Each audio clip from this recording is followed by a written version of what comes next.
His sons be not dismayed, but join with me. Show your blade, booze and sing, and lend your aid to help me with.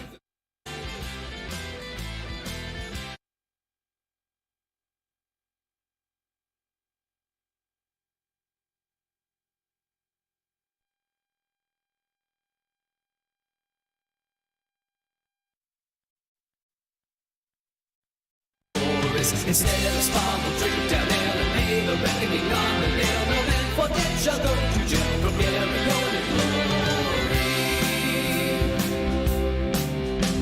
We'll break the windows, break the doors, the watch knocked down by 3s and 4s. Then let the doctors work their cures and tinker up our bruises. Instead of spa, we'll drink down ale and pay the reckoning on the nail. No man forget shall go to jail from Jericho to glory.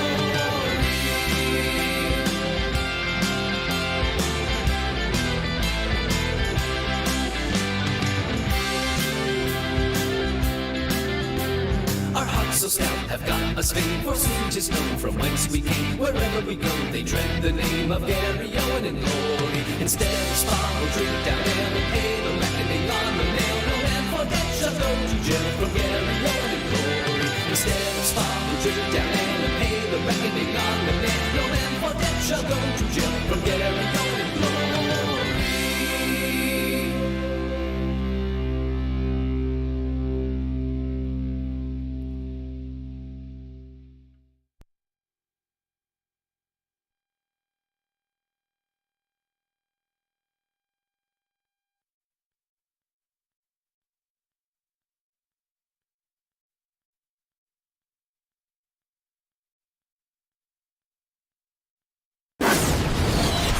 Gettysburg Museum of History Studios. You're listening to Addressing Gettysburg. Hello, patrons, and welcome to this episode of Addressing Gettysburg. And today we are delving into something that is controversial, perhaps even uncomfortable, but I think very necessary if you're a serious student of the Civil War to understand, because it basically, I before the show, my guest Andy Hart and I today we're talking, and I likened it to when you have a pipe on your second floor explode, and water gets into every crack and crevice and eventually leaks down through the ceiling onto the first floor, again through every crack and crevice until it gets down into the basement. And that seems to be, the more I study Civil War history and the Battle of Gettysburg, it seems to me that more of what we've come to think we know about the Civil War and our understanding of it is influenced by, or maybe corroded by, or warped, because water warps wood. So it's warped by all that water, which is the lost cause that got down into everything. And I've said this on the show before. I went to school in North Jersey, and somehow my understanding of the Civil War, when I came out of it, was very, I wouldn't say pro-South, but very at least sympathetic to the South, or at least exonerated the South. And I actually thought that my own country was the enemy or the bad guy in the whole thing. And not that they were angels. You know, Union troops were doing pretty nasty stuff to Southern civilians.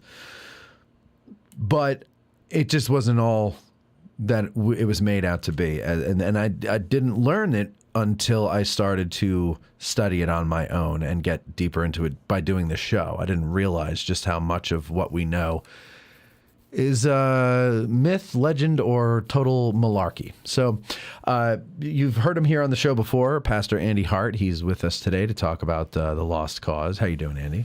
I'm good. It's nice to be back. So it's good to have you back. Yeah, thank you. It's interesting that you said the water that got down to the first level or the basement.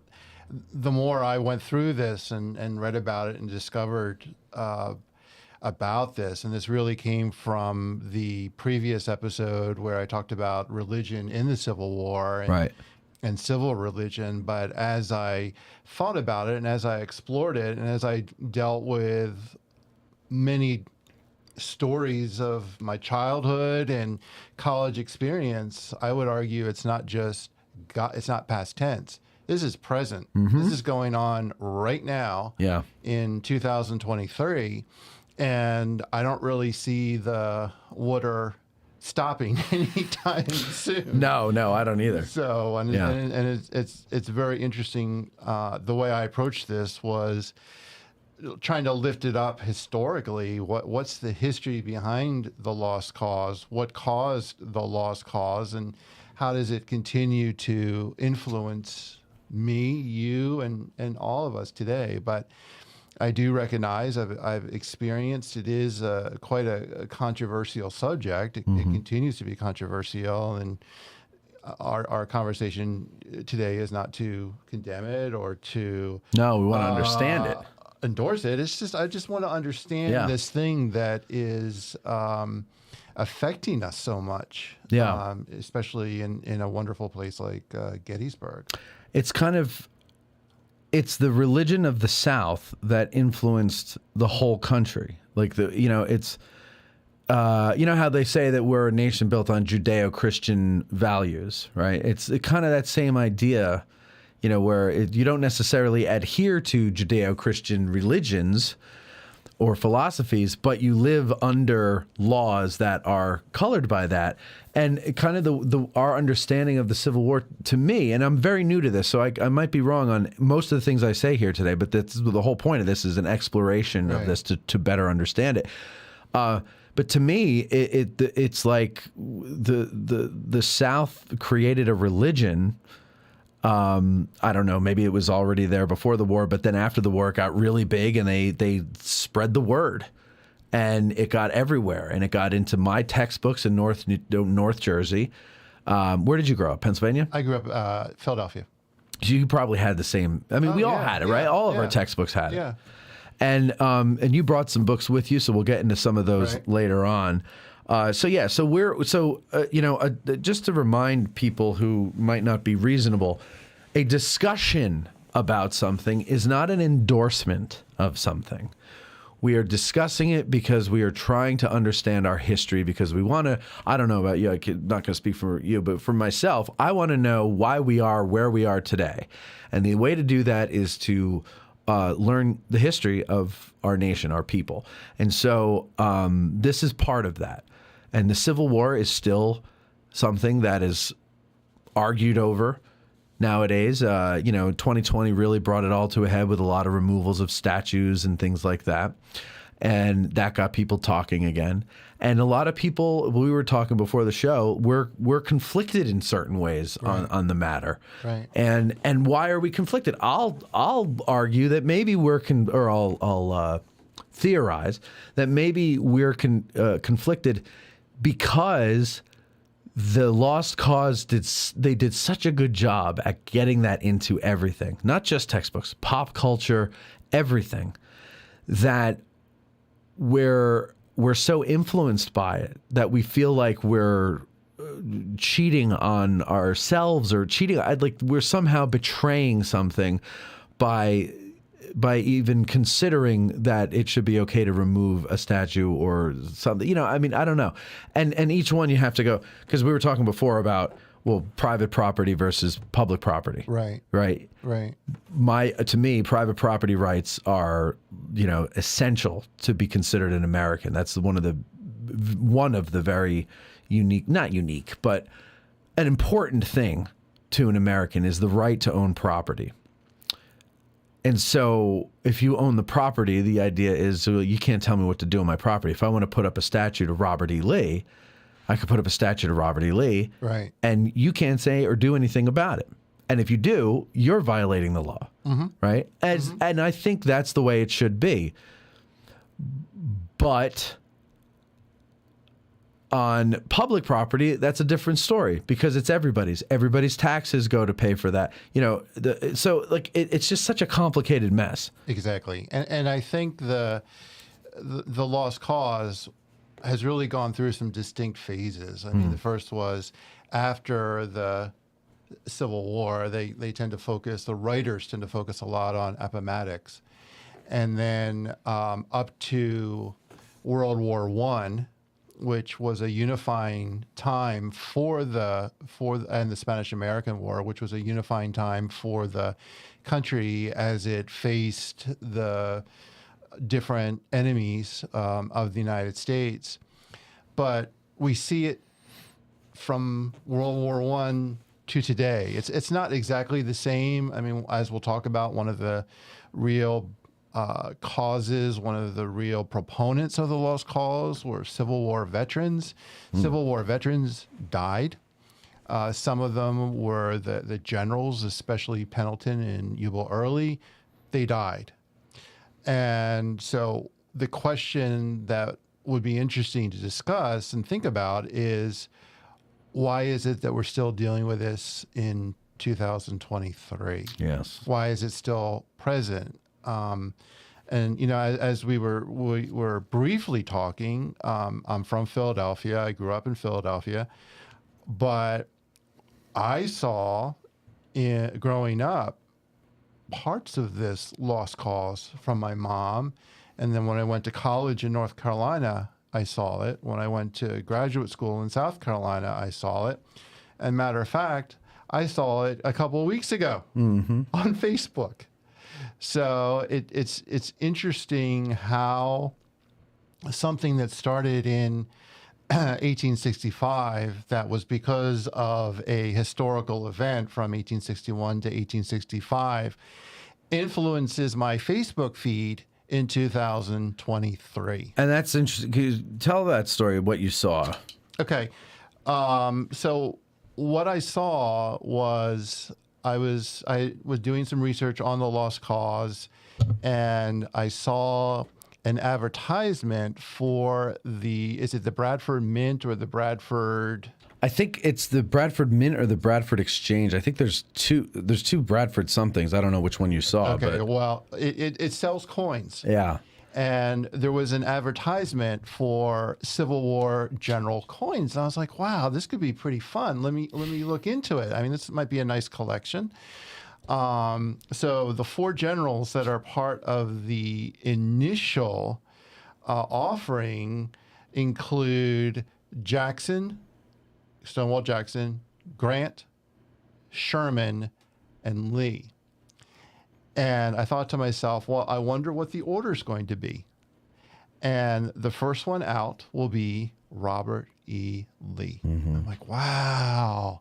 The second one will be Jackson. So the Confederate generals So they go first. are first. Then you get into Grant and Sherman. And I was thinking to myself, this is a really interesting view on the continued influence of the lost cause. Yeah. And part of my life too, Matt. I mean, you know, when I look back, it's, oh my gosh, this program, this research, this discussion, it got very personal for me. It's not like, you know, well, the Pickett's charge occurred here and in Gettysburg and it involved this regiment.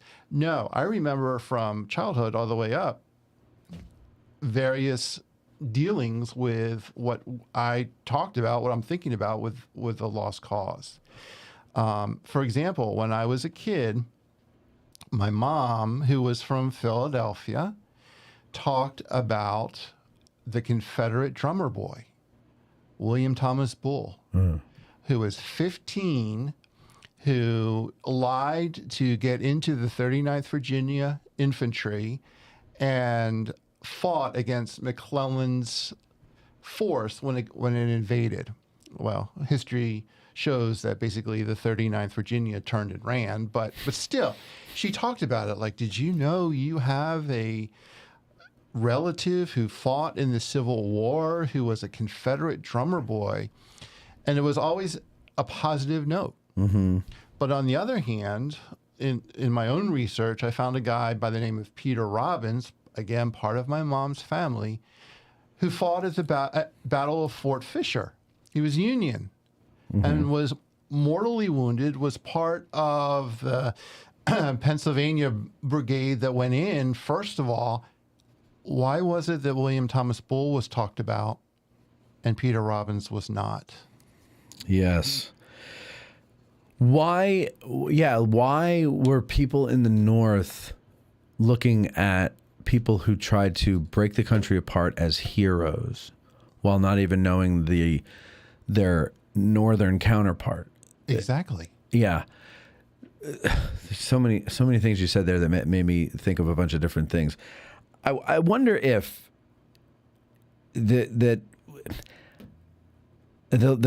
forgive the language is not going to be it's going to be awkward here, trying not dirty, but just me trying to figure out what I'm trying to say here.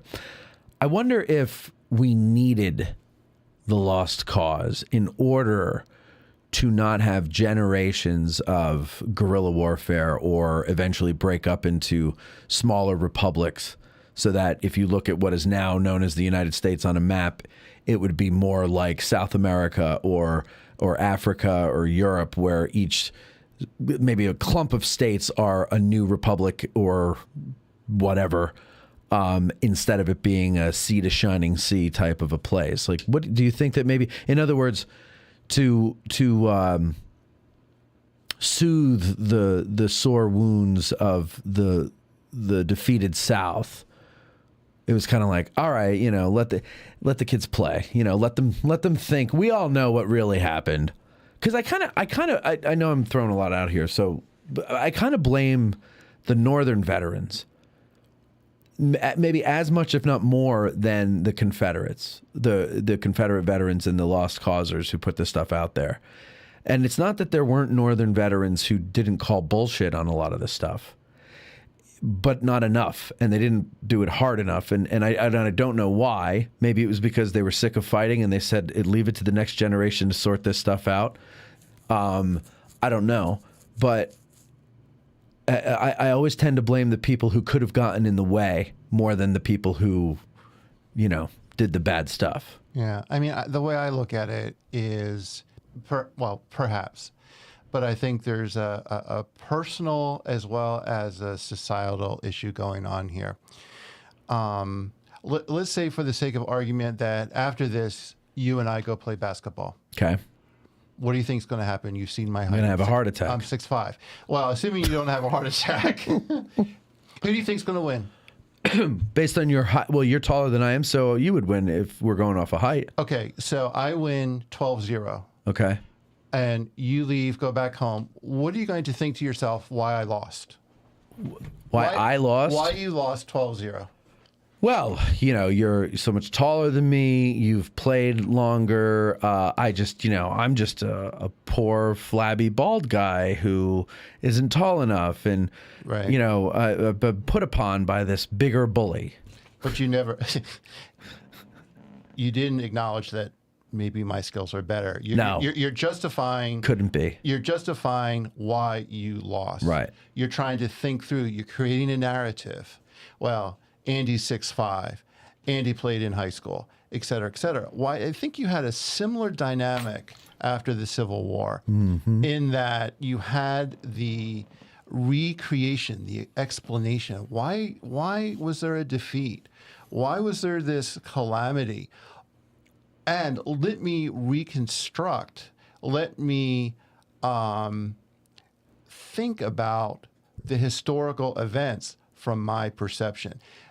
You probably would feel better knowing, Andy's 6'5". Of course he won. What's the difference between that and, well, the Union had more material. The Union had more men. Ulysses Grant was a butcher who started a new kind of warfare.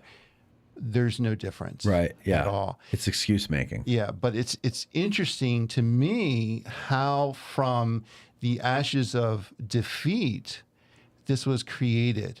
This I call it a civil religion. The civil religion was created so that, number one, the South would explain what happened. Number one, the South would feel good about itself. The South would present itself well, and it would come to terms with what happened. And I think, again, getting back to the house, let's say that's a 3-level house. The first house is where the pipe burst. You really see most of the flooding between the the end of the Civil War and World War I. That's where you saw a lot of these groups being formed and articulating the lost cause. You saw writings in different periodicals about this. You had a rise in magazines and novels. I mean, there's 1,000 novels published about this. Yeah. 1,000 novels. So a lot of people are reading it. But then, what about the third floor? What about the basement? Or I guess I should say the first floor and the First basement. floor in the basement, yeah. That water is still dripping. Yeah. Why? Well, why do we need to do this? Is it I am passing to my generation, my next generation, the stories from a previous generation. Well, why do I do that? Is it in state lore and state discussions? This has to be passed on. Some would argue, and I read this in a lot of literature, it's good economics. Because I remember as a kid, we used to go to Myrtle Beach. I mean, ironically, this time of year. Would you like to know what my raft that went into the ocean had on it? A Confederate flag. Sure. That's a symbol of the lost cause, but it was also something that wherever I bought the raft from, well, my dad bought it from, to be perfectly honest. Well, I like this. I'm going to spend, I don't know, $5 for it. This is a symbol of the lost cause that I was in the water with. And a lot of my friends had it too. So, but you know, there's economics. There's books that can be written. I mean, why do authors write books? So you have that as well. I mean, and I remember, you know, getting back into tradition. So I went to University of South Carolina for graduate school, and University of South Carolina is Trinity Episcopal Cathedral, which was there during the Civil War. And being a history buff, my family says geek, but I'll say buff. I went to tour it, and the lady that gave the tour, oh, good, we're on camera, I can do this. She was about this high. She probably lived during the Civil War, and the cathedral had been destroyed by Sherman's army. And we were talking about it. She was talking about the fact that when Sherman's army came in, they hid all the silver. But Sherman's army was able to find the silver for the communion ware, the chalice, the plates, and then took it. But after the war, the ladies of the church donated their silver, their rings, etc., to for new communion ware, which, by the way, they still use. Oh, wow. But anyway, at the bottom of the chalice, you see a bunch of stones, precious stones, not diamonds, but sapphires and whatnot. The women of the time gave those stones to the cathedral, to the church, and they put it in the communion ware, which is interesting. So I said to the lady, I asked her a question. I don't remember exactly what it was, but I said, during the Civil War, yada, yada, yada. And she looks at me, she grabs my arm and says, son, I'm like, oh, I've done something wrong. She said, you, sir, are a University of South Carolina student. Yes, ma'am. Down here, we call it the War of Northern Aggression. And then I said to her, but ma'am, y'all fired first at Fort Sumter. And then I got don't do that. I got a 3-hour history lesson. But again, you need to learn the real history. Yes. But I got that's the water. That lady was staining the water. Another story. We're not going to just have stories. No. We're actually going to get into it. Yeah. But at the same, I had a lady from that church who I called Aunt Georgia. May she rest in peace.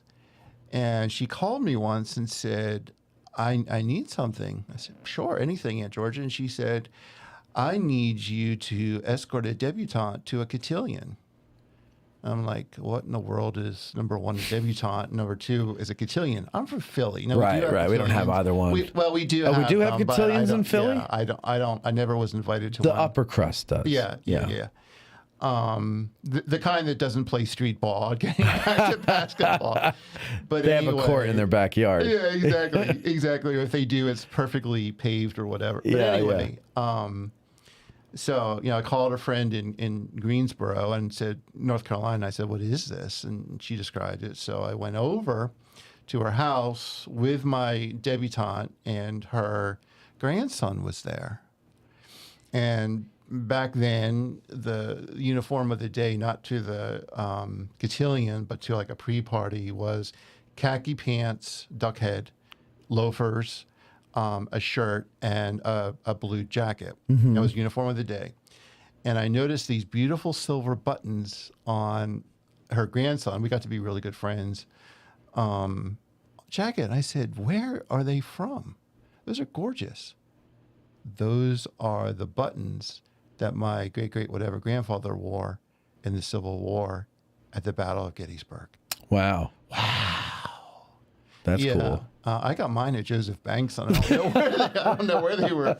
Yeah. They were so But that is a thing though, and I had always admired this about Southern culture is the pride in their heritage. yes. And this is the thing, this is a conflict I have because I do understand that mindset, right? I understand the mindset of my great whatever, whenever we're talking here, fought for whatever, the 8th Louisiana or whoever. And this was his musket, and this was you have an ancestor who was part of an important American event, right? There's something cool about that, regardless of what side they were on, right? Yeah. They took part in history, Right. and so I can understand the pride in that.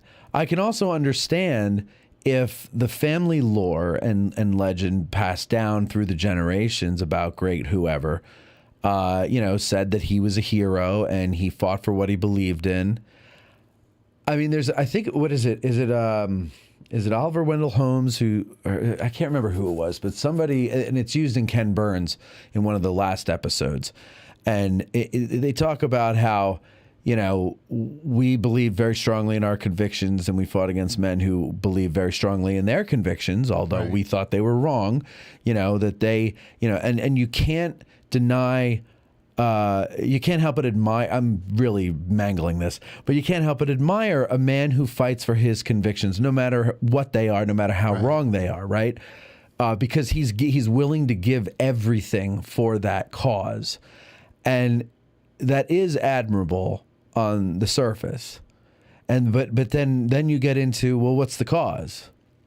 Exactly. And then, okay, so now you'll hear people say today, well, it wasn't about slavery. And every time you engage them on that conversation, you say, well, what was it about? And then they'll tell you. And then you go, okay. And then there's always a quick and easy way to tie it right back to slavery. No matter what the thing is, goes back to slavery. And I mean, the simplest, most common one is it was about states' rights. Okay, the states' right to what? Exactly. And we're done. Exactly. So, I feel, because again, today, people in the South are my fellow Americans, Yeah. right? Yeah. And so we just disagree on something that happened 160 years ago. And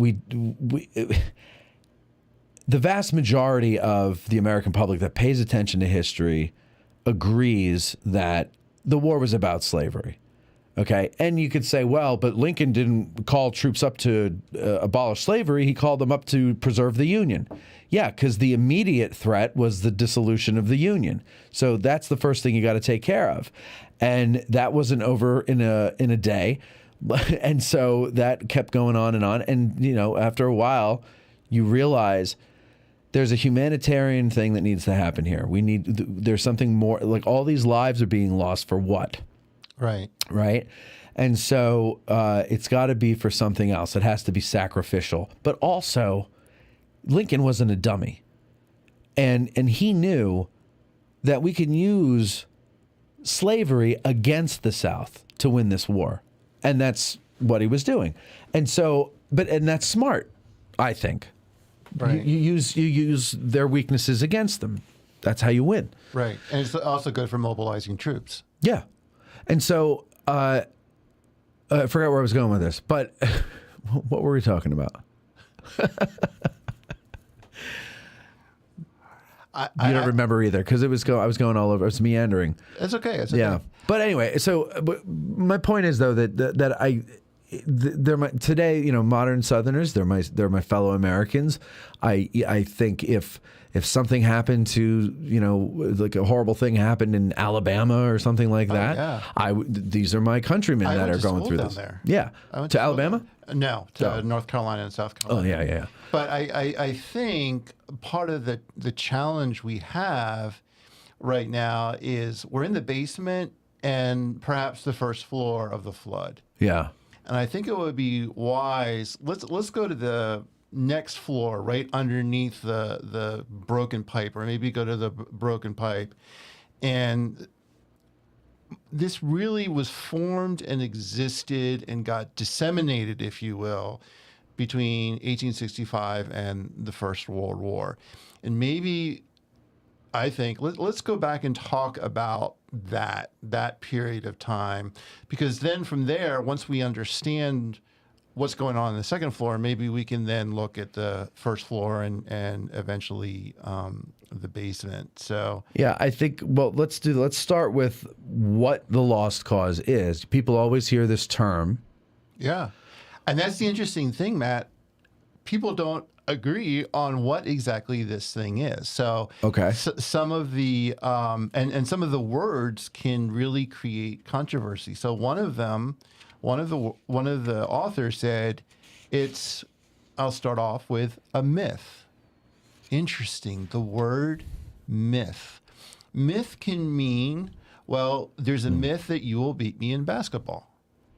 But a myth can which is there's a lot of falsehood to, well, I don't know, but there's a lot of falsehood to that. But a myth can also apply to, like, Norse. You would probably remember reading Greek mythology or Norse mythology in school. Yep.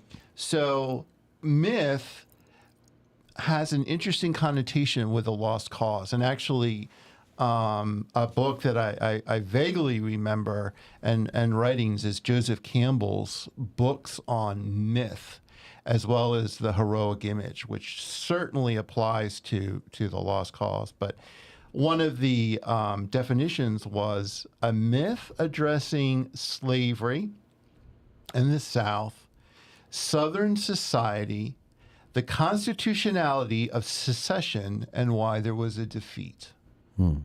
Here's another one. An ideology.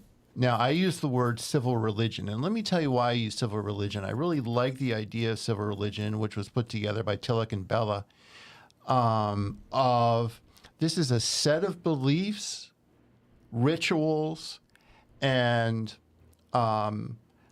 almost monuments or things you can touch, Like, if you will. Not relics, but relics. No, Okay. let's use the word relics. Relics that Icons. That's the other. Well, that's what I was looking for. But go ahead. icons. Relics works too. that addresses that promotes a certain idea. Yeah. So I love that idea. An ideology, civil religion, that the war has been a great gallant effort by men of knightly quality. Yes. Wow, this is right from a book. Yeah. What book? Here's another one. This was actually from the Southern Society Historical Papers. Got it. An ideology, civil religion, that the Confederacy was a just cause, which was not over slavery. They went to war to protect land. And, I think about Gone with the Wind and Scarlett O'Hara's daddy saying the importance of land to this beautiful music and this beautiful southern sunset, a way of life and a war of freedom. Wow. Now, one of the books that I read was the myth of the lost cause. And it's interesting that the person took apart exactly the tenets of it. And we talked about some of this. Slavery was a benevolent institution for all involved. All involved. All involved. Well, that would disagree with Robert E. Lee, wouldn't it? Or who were we talking about before that said slavery was just as bad, or was trying to make it seem like it was worse for the slave owner than the slave itself? Well, I will. This is a book called Meet Robert E. Lee. Here, I'll hold it up if you want. Okay, I want to make sure you can see it. Yeah, let me get to your camera there. There you go. Bring it down a little bit. Okay. There you are. Okay, Meet Robert E. Lee. Okay, this is written by George Swift Trow. This was published in 1969. Okay. And in this book, let me get the quote. It says on page 28, Lee knew that slavery was wrong. He said it was bad for the slave and worse for the man who owned him. So he's at least admitting that it's bad for the slave, but Right. it's way worse. It's way worse for the owner. guy who's served by the slave. Exactly. So this is taking tenet A, a benevolent institution for all involved, and kind of pushing it a little bit, which is interesting. Now, let me ask you this. Did Robert E. Lee really say that? To my knowledge, Robert E. Lee never said that. Okay. But this author said that about Robert E. Lee. So it's not written in here as a quote. It is not a quote. Okay. It is not a quote. Okay. Matter of fact, I don't remember reading many quotes in that book. But again, fascinating questions. Who is interpreting history? What is the interpreter saying? And what is behind the interpretation of history? Mm-hmm. But just to finish, it's not just a benevolent institution for all involved. It makes the argument that it was dying by 1861.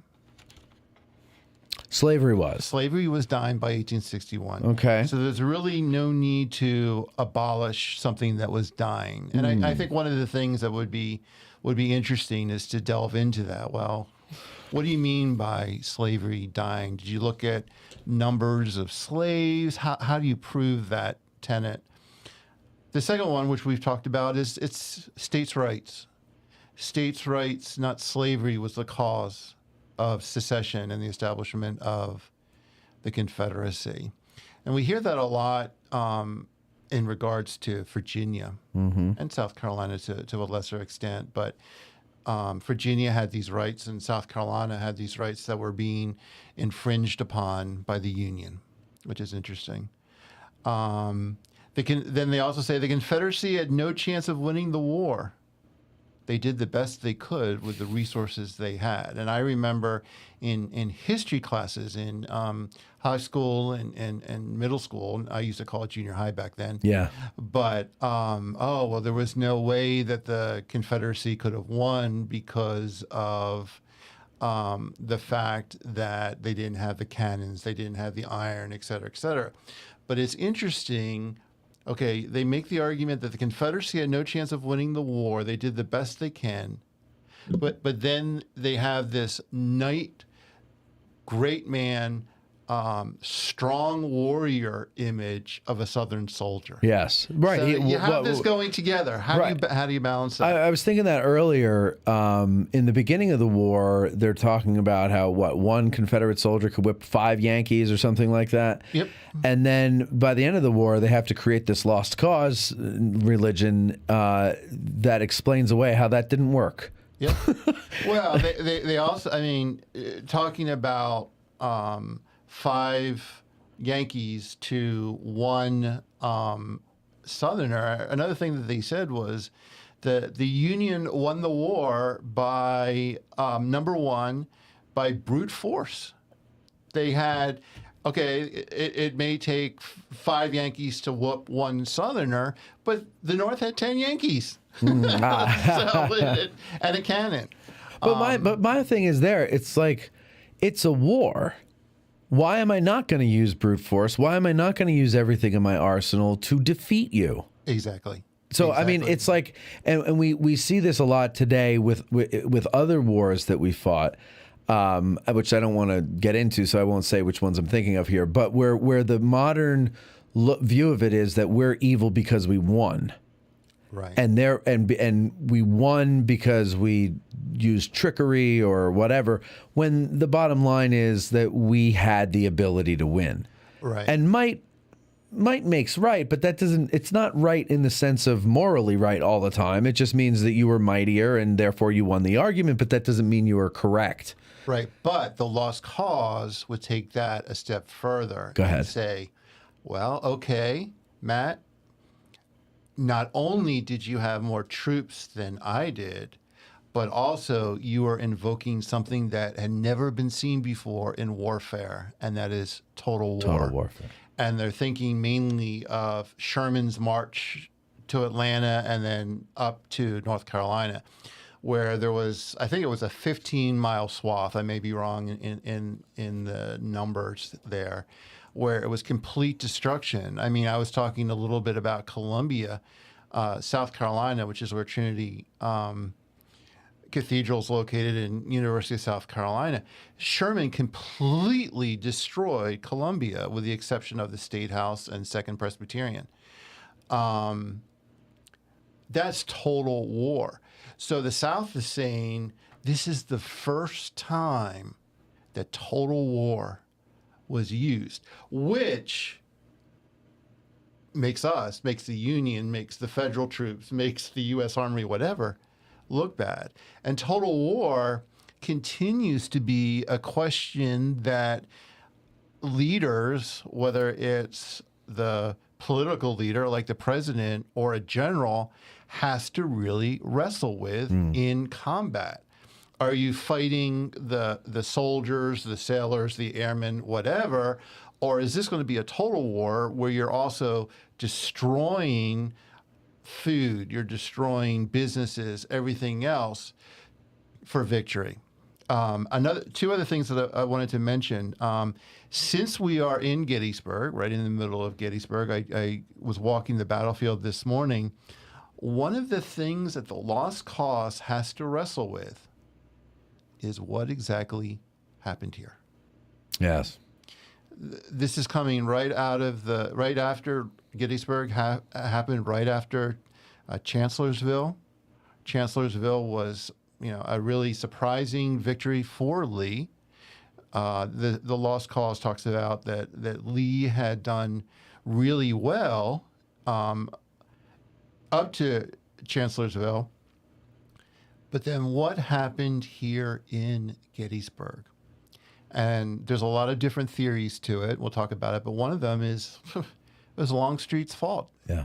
Longstreet, had he done X, Y, or Z, which we'll talk about, Longstreet caused Lee to lose Gettysburg and the Civil War, which is another tenet. Lee was one of the greatest generals in history. He almost led the Confederacy to victory. That man deserves the first coin in a series. I was thinking back to the coin thing, though, and that Lee and Jackson are first. I wonder if it's the same phenomenon that we see when there's a mass shooting and one side of the aisle starts screaming about gun control right away, and then you see gun sales go through the roof. I wonder if it's that type of mentality with given the political climate today. They're putting that out there first because they're figuring that people are going to make a rush for them, thinking, I may never be able to get this in 5 years, so let's get it now. And then we'll worry the union guys. I don't know. Maybe we might not even be able to get those in 5 years because the way things are going, because some places are tearing down statues of Lincoln. I don't think it's that as much as it's any organization wants to make money. It knows that probably it can make the most money by selling Lee first. So that's probably why they did it. Yeah. Lee is also considered, if you walk down the street here in Gettysburg and you said, excuse me, who was the best general in the Battle of Gettysburg or in the Civil War? My guess is you'd have a pretty high number saying Robert E. Lee. Sure. So it's just part of the Lee myth. Well, how about this, though? You bringing up Gettysburg. For the longest time, when I started coming here in 1996, and my father and I, after that was a field trip, and then after that, my father and I would come down for a weekend every year. And every tour that we took, every museum we went to, everything, the story of the Battle of Gettysburg was presented as a study in how Lee lost, not how Meade won. And as if the implication was Lee was a winner and this was his to lose. And how did he lose it? It's Longstreet's fault. It's Ewell's fault. It's Stuart's fault. It's everybody's fault but Lee's. And Lee is the commander of the army. You know, for the longest time, I was led to believe he had no cavalry. He had Jenkins' brigade at the helm of Ewell's column coming up here into Pennsylvania. Lee himself had Imboden's brigade attached directly to him. Imboden, he wasn't part of Stuart's command. He was attached to Lee since January of 63. Right. So it wasn't, he didn't have cavalry. So he didn't have Jeb Stuart to analyze the intelligence coming in. But we have to blame Stuart. Again, Stuart's dead when all this stuff comes out, right? So he can't defend himself. We got to blame him because he was off gallivanting, having a good time, riding up north, getting his name in the papers and all that stuff. And that's not really true. Lee gave him permission to do it. It's not like, but the implication is always Stuart just, the cat's away, Stuart's going to play, and it just goes and does whatever he wants to do. But that's not exactly how it went down. So is the Battle of Gettysburg that one event when they were all looking back on the war? Is that the one event that kind of created the need for the Lost Cause? Is that what you're saying there? Or? I think it is. I think that Gettysburg was, I don't know if I would say it is the event that caused the Lost Cause. I would say it's the event that triggered the thinking, the eventual defeat of the South, and what a lot of people were focusing on, that prompted this Lost Cause. When I was touring the battlefield with my dad, with the high school or middle school or what have you, what was interesting was it wasn't so much the how could Lee lose. It was the question of what if. Ah, yes. Well, that's the other thing. What if Jackson had been alive? Yes. What if Hood was allowed to go around to the right? Yes. What if Ewell had seized Culp's Hill? What if Longstreet had attacked earlier during the day? What if? I've heard that so much. I mean, it's interesting from a historical perspective to think about that, but it's interesting that it's still talked about today, and it was talked a lot in speeches and articles written during the heyday of the Lost Cause, 1856 to 1917, roughly. Yeah. So it's interesting getting back to Longstreet. There's a guy, John William Jones. He was a chaplain in the Civil War in the South, and some people call him the Monument King. He put a lot of monuments down south. He said to General Jubal Early, and we'll talk about Early, quote, Do you say Jubal? Is it Jubal or is it Jubal? Jubal. Jubal. I like Jubal. I like Jubal. That's pretty good. It's like a Spanish influence. Exactly. Sort of. We'll call him General Early. But he said to General Early, Jubal, whatever, quote, I am anxious for you to slice up what is left of Longstreet. Dang. Coming from a chaplain. Yeah, really. It's like, whoa. Yeah. But you see, that's the thing, is the post-war politics. Oh, yeah. Longstreet becomes a Republican. Right? Is he ambassador to something, or doesn't he do something for the Grant administration? It's something. I think he did something. Yeah, I can't remember what it was, but somebody in the comment section might know. But he basically was a traitor to the traitors. And so they had to cut him down in size a bit, and they had to blame him because I mean, you think about it. When did Ewell die? That was later, so he was still alive when all this stuff was going on, right? Yeah. Yeah. Okay. So never mind. Don't. Well, I mean, that's what we're getting to to me is a really interesting question. So, we've talked about what this thing is, and we've recognized that we're still dealing with it in 2023. How was this lost cause, whether we define it as a myth, whether we define it as a civil religion, whatever we define it as, how did it get transmitted? How was it formed? And I think most of the readings that I did it talks about you had people, usually Confederate generals, General Early, William Nelson Pendleton, who is the head of Lee's artillery, who are going to different speech opportunities. Ironic, addressing Gettysburg. But anyway, they were going to these speeches and they were laying out the historical arguments of the lost cause. Like there might be a veteran gathering of Confederate veterans that they were asked, Early was asked, or Pendleton was asked to speak, and they would speak about it, and then people would be writing. You also had more and more of a linkage in the speeches between the Southern lost cause and other lost causes, like Robert the Bruce, The Lost Cause of Scottish Independence, written by Sir Walter Scott, which is interesting.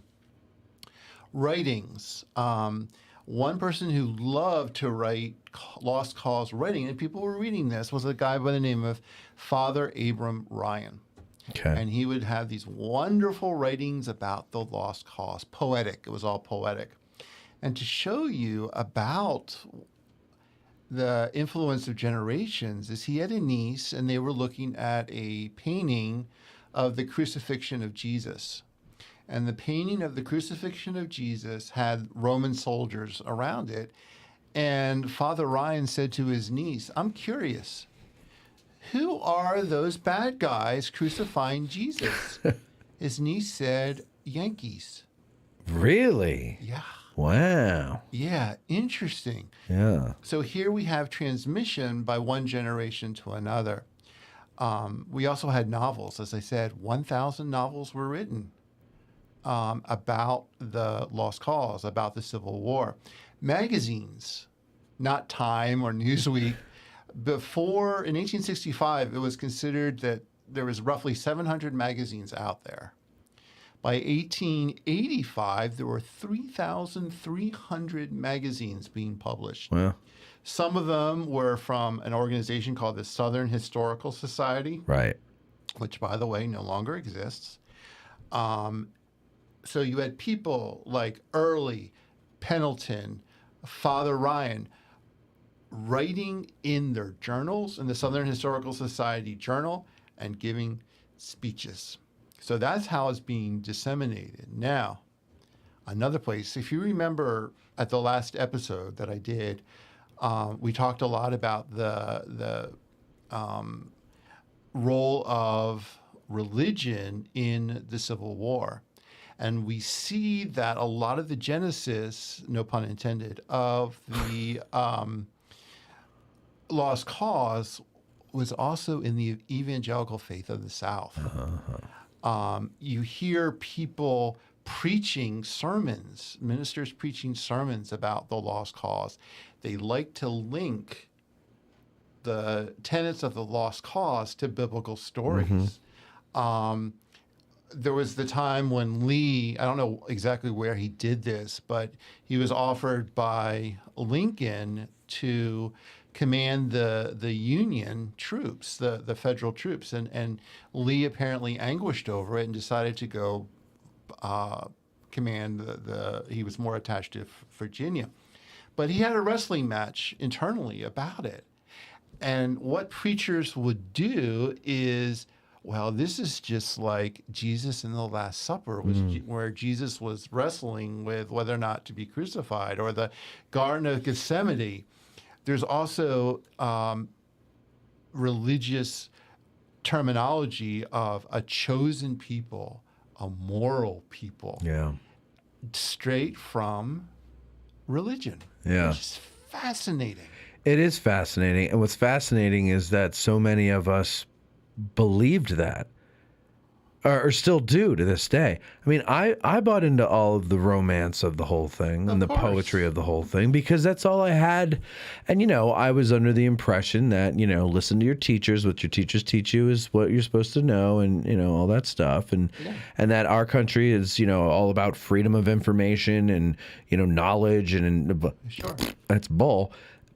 But like, I bought it hook, line, and sinker, and I, a Northerner, found myself sympathetic to the Southern cause in my younger years when I wasn't diving deeply into this stuff. Of course. And, you may hear people say, well, you're brainwashed by Yankee propaganda, or you're listening to liberal professors or whatever. No, I'm reading the words of Confederates themselves from that time, not the post-war era, from the war and the lead up to the war itself. We don't need, anyone who wants to just be known as a fair person. You don't need to listen. You don't need to listen to any historian. You don't need to read someone else's. You don't need to read a book that is through another person's filter with their biases and agenda. Right. Go and read the speeches that these guys gave. Go and read letters and journals and stuff, and they'll tell you how they really thought, and they'll tell you what they were fighting for. Even the poor dirt farmer who couldn't afford a slave has left behind evidence that they were fighting to keep slaves. I'm sure these other things that they talk about, tariffs and this and that and the other thing, were also legitimate planks in the platform of secession. But Right. the main thing, and ultimately what the Civil War is remembered for, is ending slavery. Maybe not in the beginning. And that's another thing. Well, it didn't start that way in the beginning. Lincoln didn't want to free the slave. Yeah, we know. But by the end, that had changed. Yeah. People change. Things evolve. And just because something begins a certain way, it's like the when there's a big event like 9/11, right? 9/11 comes. All the initial news reports, it's chaos. Right. They're interviewing witnesses on the street who only know what they've seen, and what they've seen is limited by what's buildings that are around them, fire or trucks or cars that they might be behind, or whatever blinds their view, right? So they only see snippets of the total picture. And somebody comes up to them with a camera and puts a microphone at their face and says, what did you see? Oh, I saw the, then all of a sudden, I just heard these explosions, and then the building, started coming down, and it looked like a controlled demolition, and blah, blah, blah, blah, blah. So then nefarious people who want to get you distrusting everything, and maybe rightfully so in some cases, they seize on that. Right, but they know that you're not paying attention to words. And somebody says it looks like a controlled demolition. They're saying they're giving you an image in your head to describe what they just saw that you might understand. Right. They're not saying it was a controlled demolition, right? So like to say, well, Lincoln in the beginning of the war wanted this, that, and the other thing. Yeah, and not free and slave. Yes, that's correct. Yeah. But the story changed as more information became available, and that's the same thing with the 9/11 shit and all that other crap. And that to me is the most interesting thing about this, the Lost Cause journey that I've taken, because you have a historical event, Gettysburg, let's say for the sake of argument, or Chancellorsville or whatever. You have Appomattox. Then you have people interpreting, people writing about the history, what they remember. Right. And then you have people, I just got this. This is Surrey of Eagle's Nest, and it's written... What is it? Surrey of Eagle's Nest. Surrey of? Surrey, Surry. Oh, Surrey Surrey of Eagle's Nest. As a Gotcha. historical novel. I thought you were speaking Russian. Я не говорю по-русски. Oh, you can do that. This guy John Eston Cook wrote all of these historical novels about the Civil War. And, you know, as I read to you, this is the Surrey of Eagle's Nest. The first part, the first paragraph, having returned to Eagle's Nest and hung up a dingy gray uniform and battered old saber for the inspection of my descendants. That's interesting. I propose to employ some leisure hours in my recording my recollections and describing while they are fresh in my memory a few incidents of the latest revolution. Fascinating. Revolution. Revolution. And I'm doing this because I want to give it to my descendants. So we have this author interpreting history, putting it into a novel which people are reading. Right. You know, we talked a little while ago about the movie Gone with the Wind, and when you watch the movie of Gone with the Wind, you see the splendor of the plantations of Tara and other ones. Contented servants. They're all slaves. They're not servants. They're slaves. Contented slaves. The romance and then the tragedy. This is the lost cause in a movie. Yeah. Which is fascinating. Well, that shows the power of fiction. You know, I mean, we're here. I'm here. I don't know about you, but I'm here because I saw a movie called Gettysburg. Right. And that was based on a novel, right? Both the novel and the movie are works of fiction. They're fictionalized history. Exactly. But it is so powerful and it is so well crafted and so well done that for at least 2 decades, it took me at least 2 decades to unsee Tom Berenger as Longstreet whenever I hear the name Longstreet, or Jeff Daniels as the Chamberlain whenever I hear the name Chamberlain. And even to this day, I sometimes have to stop and pause and make sure the picture that's coming to mind is the right picture. Yeah. And so, yeah, I mean, and people, it's funny, like we choose to believe, I mean, we meet people all the time who say, if only Longstreet had allowed Hood to go around to the right. Right. And you can always tell that the depth of their knowledge of the battle ends there with the movie, which is fine because that's what gets you started. But that's where, you know, someone who knows better shouldn't mock the person. Someone who knows better should say, well, actually, I'll tell you a little bit more about this and you'll find out how wrong you are. Right. And you do it in a fun, nice, polite way. Anyway, but like, so I do these live drive around videos in the morning, right, as I'm driving here. And people like to see the battlefield. We drive around, but Sure. you know, I can't shut up, so I get into these stream of consciousness things, and then the people comment, and I go back and forth with them and stuff. And we were talking about lost cause type stuff the other day, and it's just so like there's so many. Well, Gettysburg, that's where I was going with this. Gettysburg is like that lightning rod for lost causers because there's the what ifs, yeah. there's the if onlys, Yeah. you know, and then, but no matter which way you slice it, it always comes back to the North still would have won. Yeah. They had the interior lines. They had more troops. The Confederates didn't have any reserves to take advantage of any breaches in the line that they made. It really, the more I learn about the battle, the more I'm like kind of angry at Robert E. Lee for wasting the youth of that generation here at Gettysburg. Right. And somewhere in my reading, it's with the army that he had, he shouldn't have come up here in the first place. Yeah. And second of all, from a military perspective, a lot of his forces came down Chambersburg Pike, which created a bottleneck. Mm-hmm. You don't do that. No. Whereas Meade had them coming from all over. But, you know, the interesting thing about Gettysburg, and I feel I personally feel so blessed living close to Gettysburg because I can just drive and see it every day if I Right. want to. Church may have a problem with that, but that's all right. But I remember, and I love the movie Gettysburg. I've watched that many, many times. But you see, like the disagreement between the stated disagreement between Longstreet and Lee.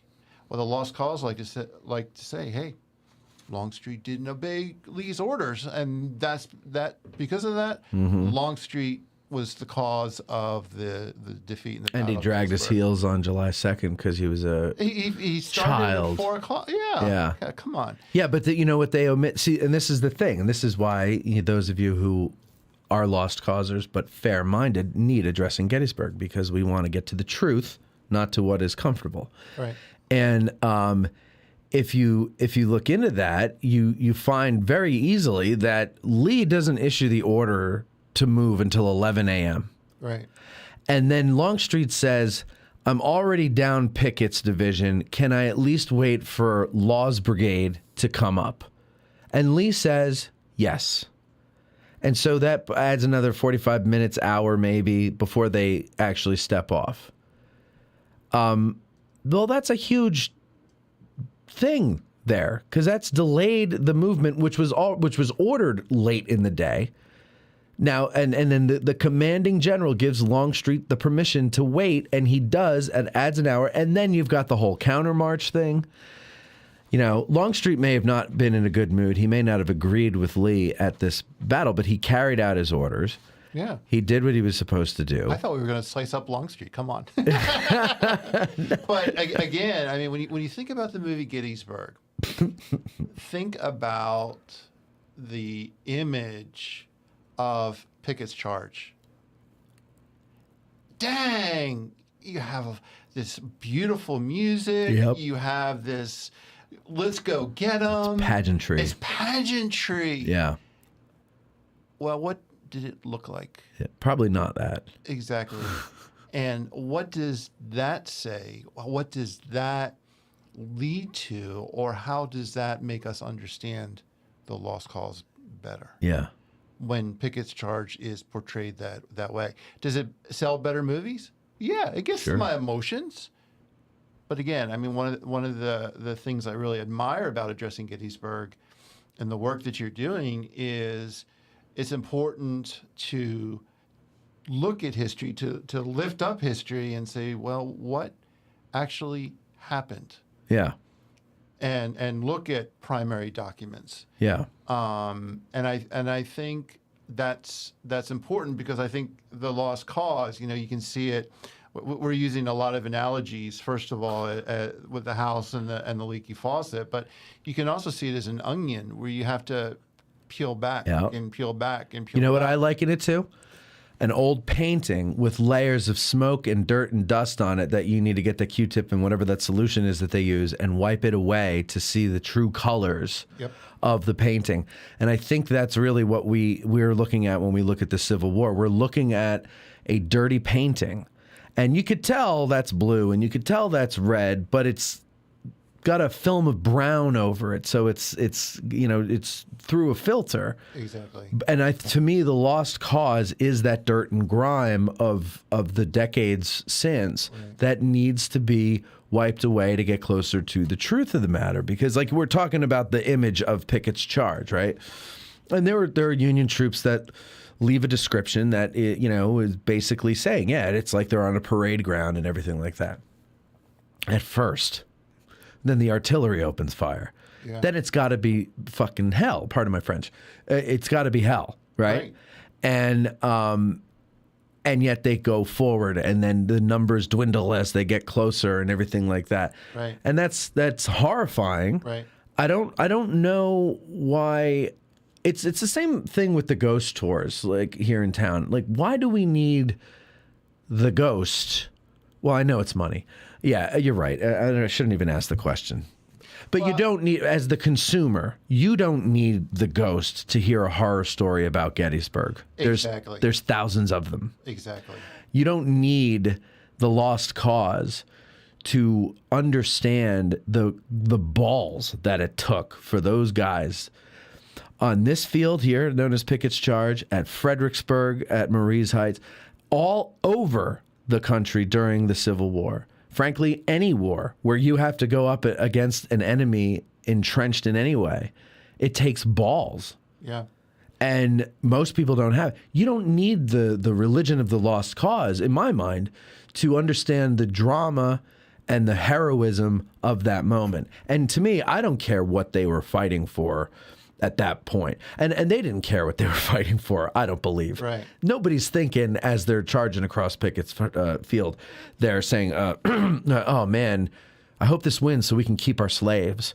And none of the Union troops are behind that wall going, I hope we win so we could free the slave. Nobody's thinking that stuff. Yeah, I hope I survive.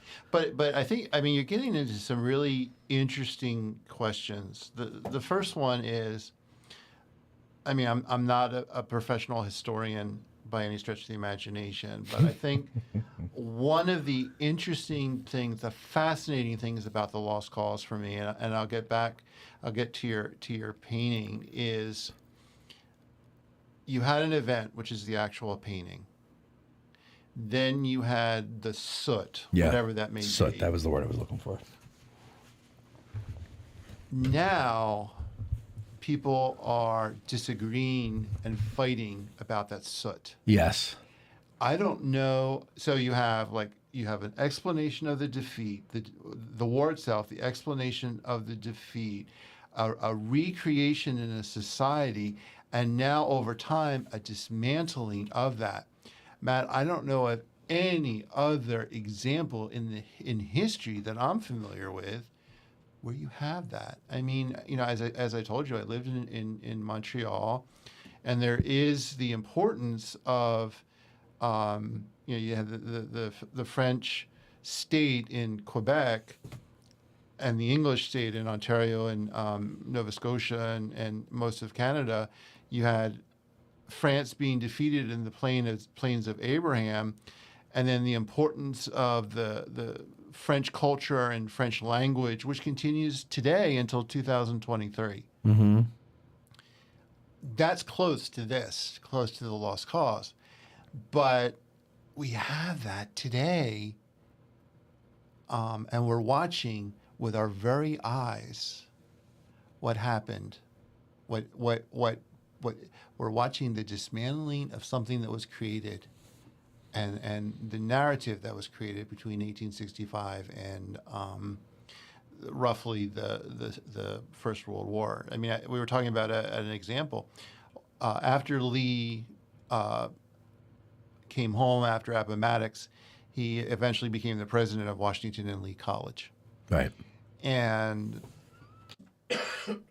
one of the things that just happened this year, 2023, is that the monument, the gravestone, if you will, of Traveler, his horse, which was on campus, and it said, Traveler, horse of General Robert E. Lee, given by the UDC, the United Daughters of the Confederacy, that was removed.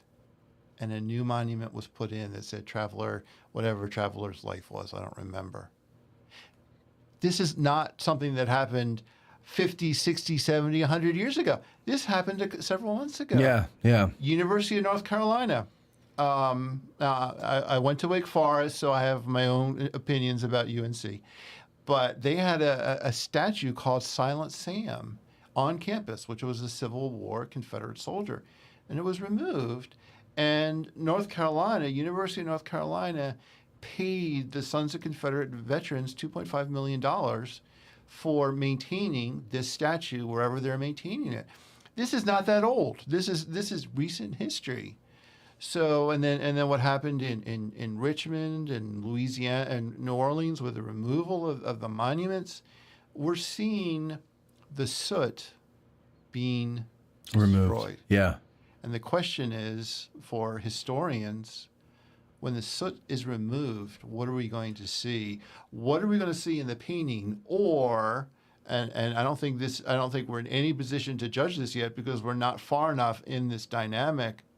What's going to replace the soot? Well, that's the thing, is the people who are very enthusiastic about removing the soot have to be willing to see something they don't want to see. And there are going to be things that they're not going to want to see. And I think a lot of it is going to be that they're going to have to see how the Union troops were no angels.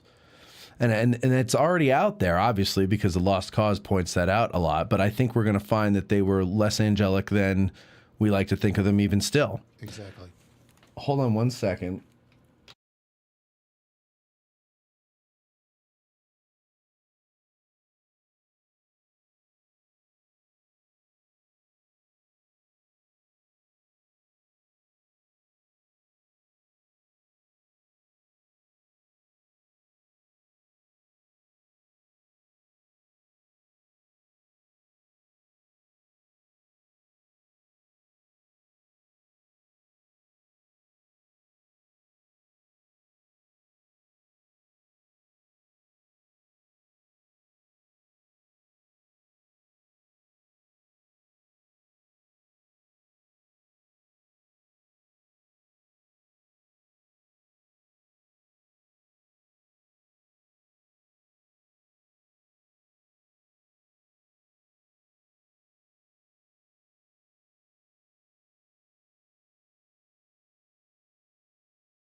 Sorry about that, folks watching. I had a text that the door was open, but it wasn't.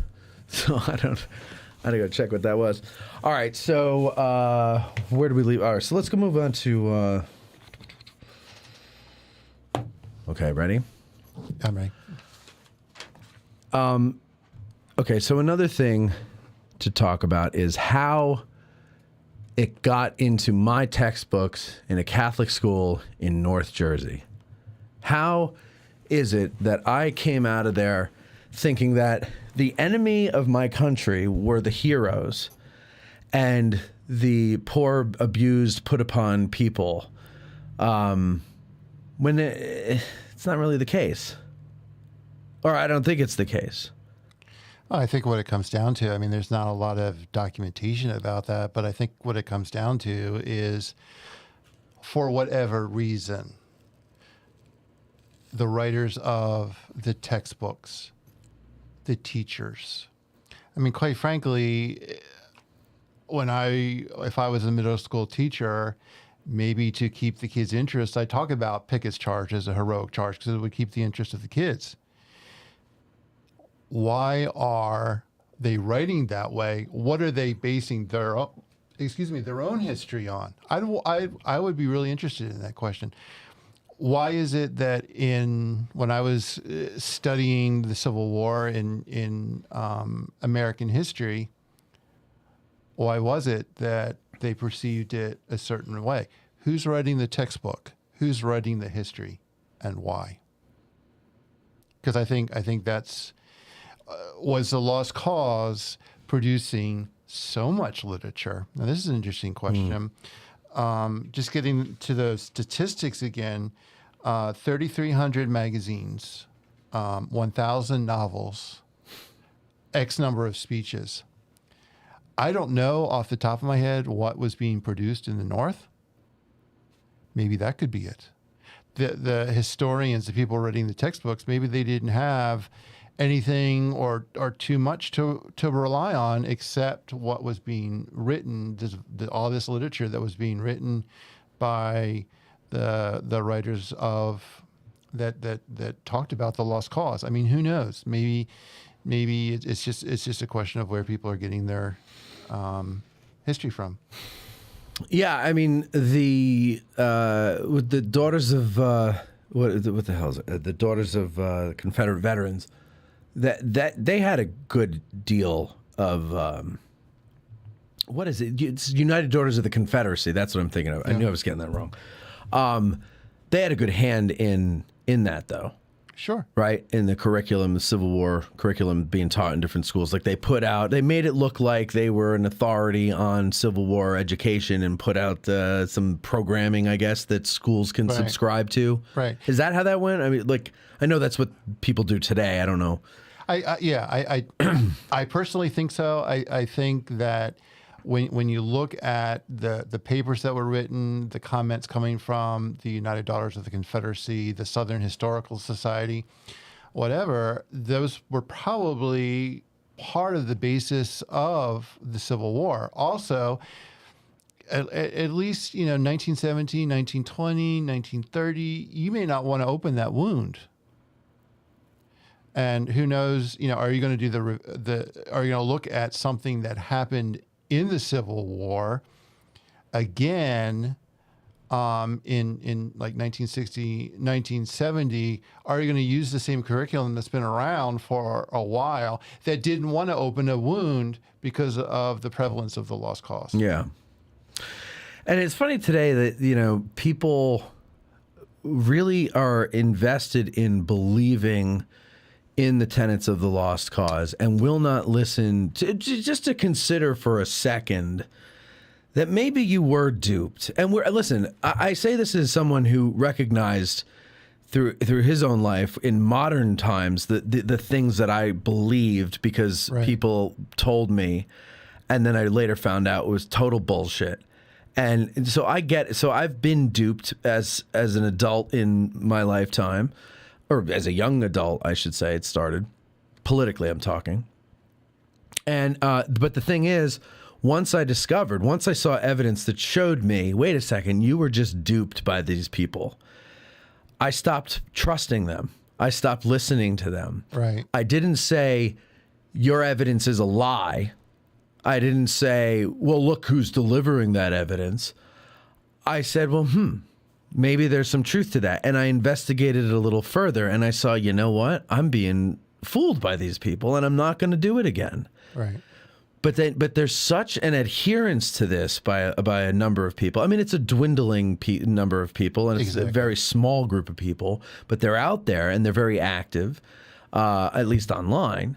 And they refuse to believe that, and the funny thing is they often talk about Marxism and liberals and communism, and they'll accuse you of being one of those because you don't buy the lost cause or because you say that the war was about slavery, and they'll say, well, those are communist lies, those are Lincoln lies, or whatever the hell cute little catchphrase they have, and they want to use.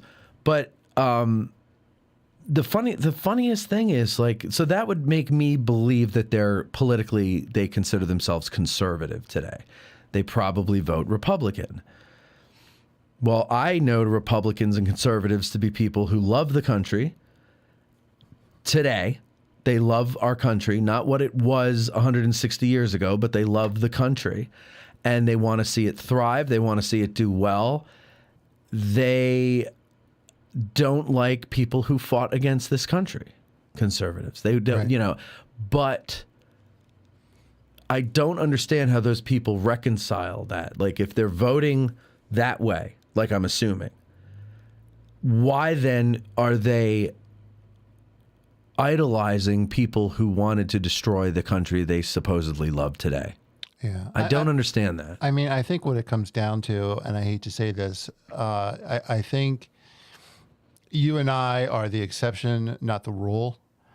And How so? And I say that because I think a lot of people don't want to take the time, spend the energy, or feel uncomfortable looking past the soot.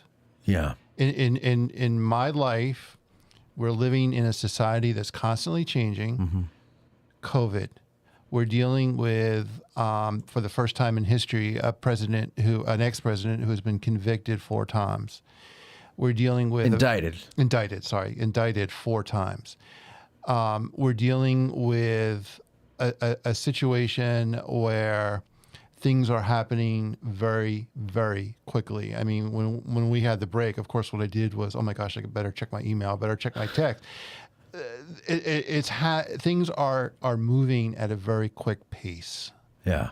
When things move at a very quick pace, I want to look at the soot. I don't want to re-examine that painting because I have other things to look at. Yeah. I think that's just the reality of the society that we Well, live. also, it's very hard to have your worldview challenged. Yes. I mean, you know, I'm going to assume that if you're an adherent to the lost cause, you probably heard it from your parents first. Yes. And mommy and daddy don't lie to me.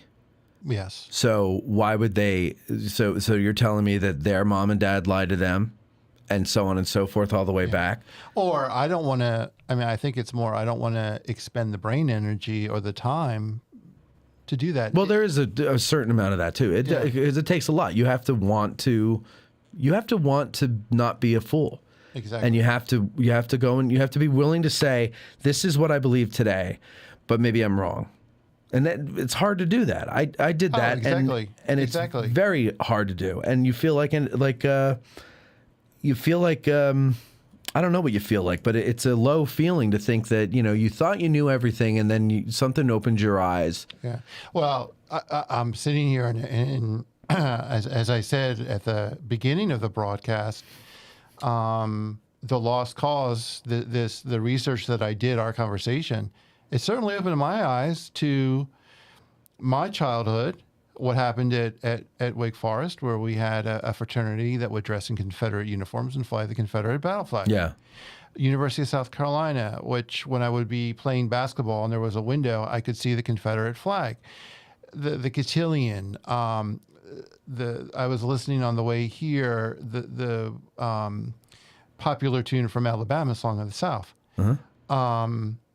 And the thing that I got from Bradford Exchange, it's like, here I am in 2023. I consider myself reasonably intelligent, and I look back to my own family history, my own upbringing, and I'm like, well, Mom, why didn't you talk about Peter Robbins? Right. Why did you talk about William Thomas Bull? William Thomas Bull was a traitor. Now, here's another question. William Thomas Bull was 15 years old. Why did he decide, what motivated him to join the fighting? I mean, that's a question that is asked in any war, and quite frankly, it's asked by our military. What is it that will motivate a human being to kill another human being? What motivates, we're of course leaving out drafting, but what motivates somebody to volunteer to kill another human being? Yeah. And that's an interesting question. Yeah. There's, I don't remember the article or the book, but one of the books that I read, it's actually called On Killing. It's a book written by a military, I think he's a major in the military. And this was part of my doctoral research on PTSD. But he makes the argument that we humans are programmed not to kill somebody else. What makes it that a person will volunteer to join a cause, to join an army, whatever, to kill somebody else? And then what training needs to be done? Yeah. What training needed to be done so the people who were walking Pickett's charge or defending, that they were willing to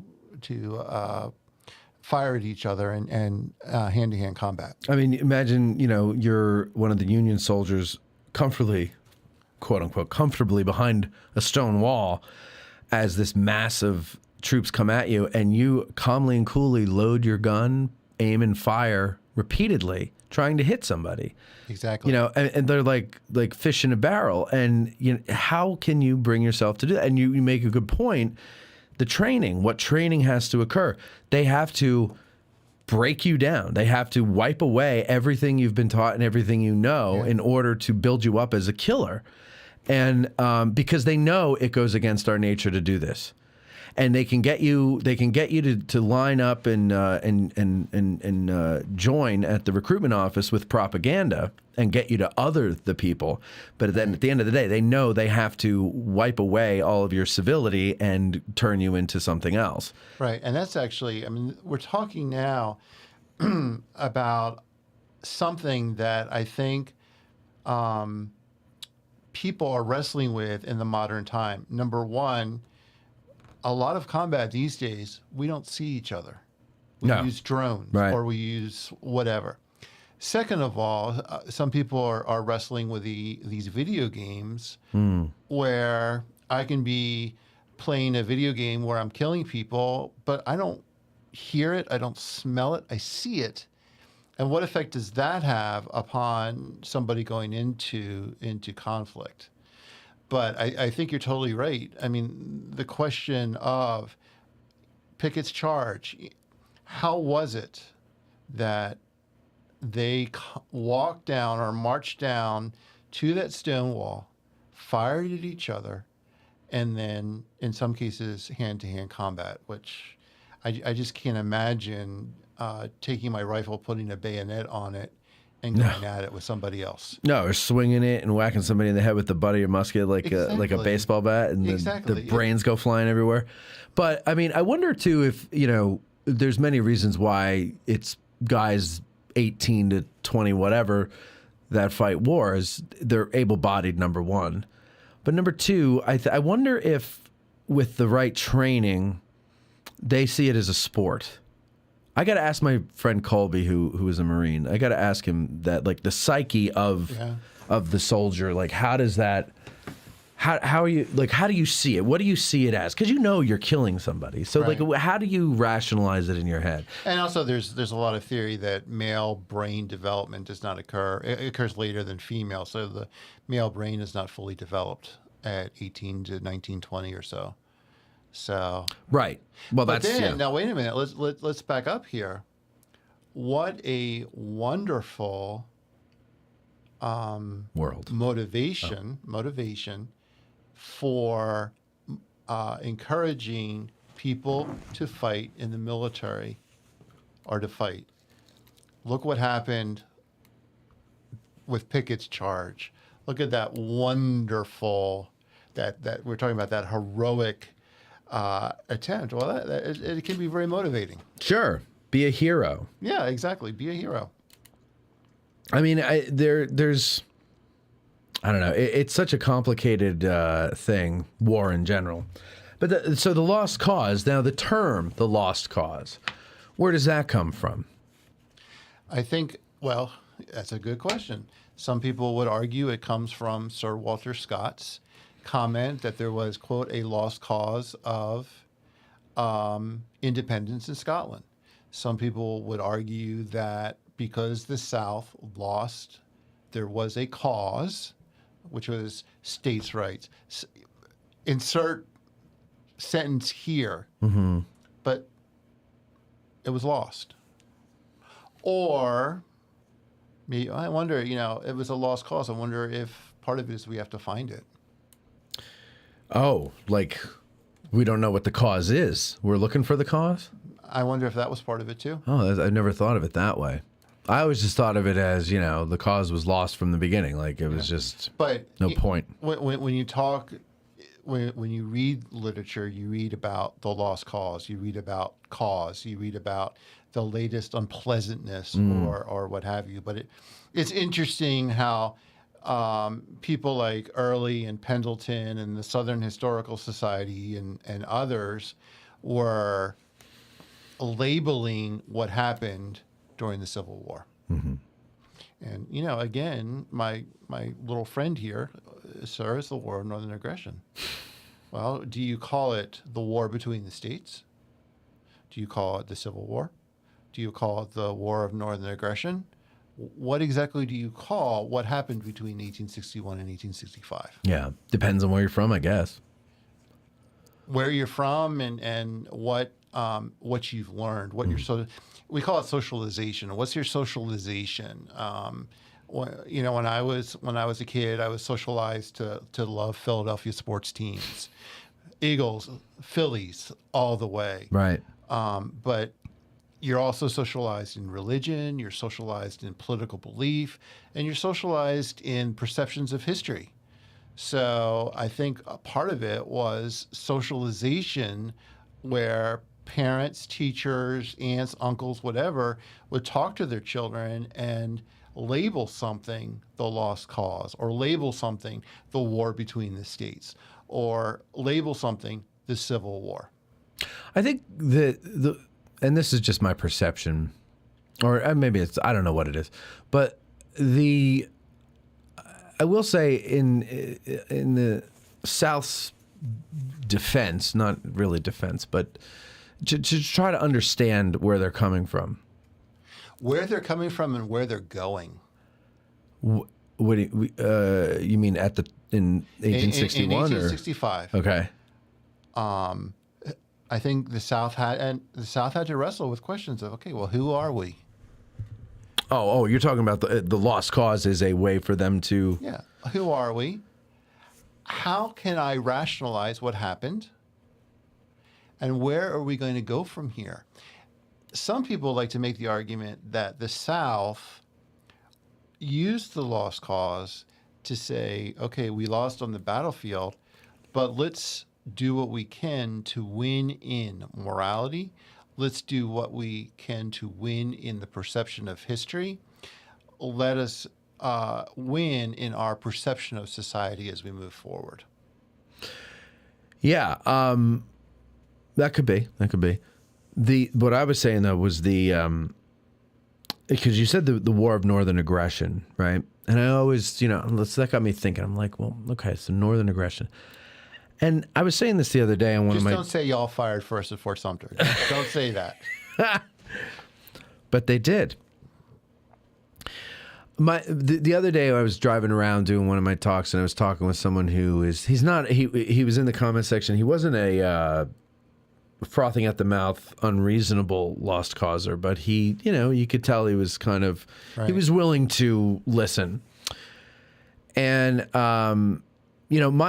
in the conversation, I made the point of, as a person, if I have a girlfriend and she says, I don't like the way this relationship is going anymore, I want to leave. I'm not going to go and rally up all my buddies and give them each a rifle and force her to stay with me at gunpoint. Because then I wouldn't be happy, because I have a relationship that is a hostage situation, basically, right? Right. So I can understand the perception of northern aggression. If I'm in the South, if I'm a Southerner, and I say, I don't like where this is going, I don't want to be a part of this country anymore, I'm gone. That's peaceful. There's no war there, right? I'm leaving. The North, the Union, should have been like, hey, listen, man, agree to disagree, but, go ahead. If you don't want to be a part of this, then, that's it. I can't force you.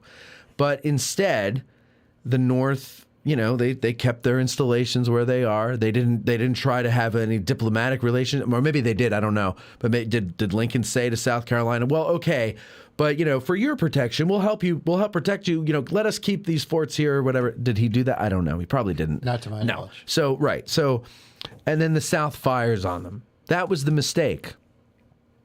Starve them out. Don't fire on them, because now you have been the aggressor.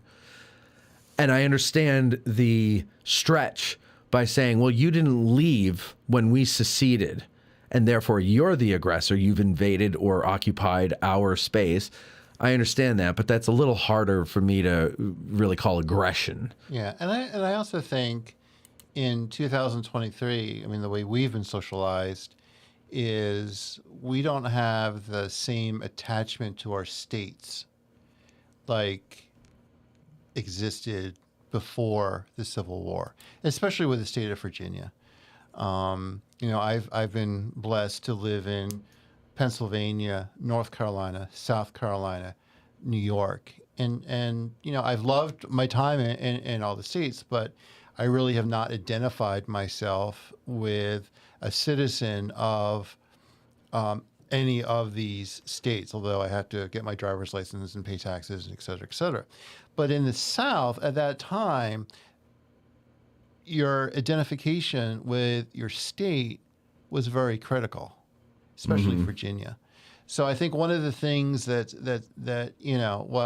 Fort Sumter, for example, it's just Northern aggression. I remember this lady saying this because that's their territory, that's their state, and the Union had a foreign power, in a sense, had that territory. Okay. Yeah. Right. And I understand that. But the federal government didn't recognize that as a legitimate argument. Exactly. Yeah. I don't know. It's so very complicated, the whole thing. And it's because, you think about like everything today in our political sphere. It's so complicated.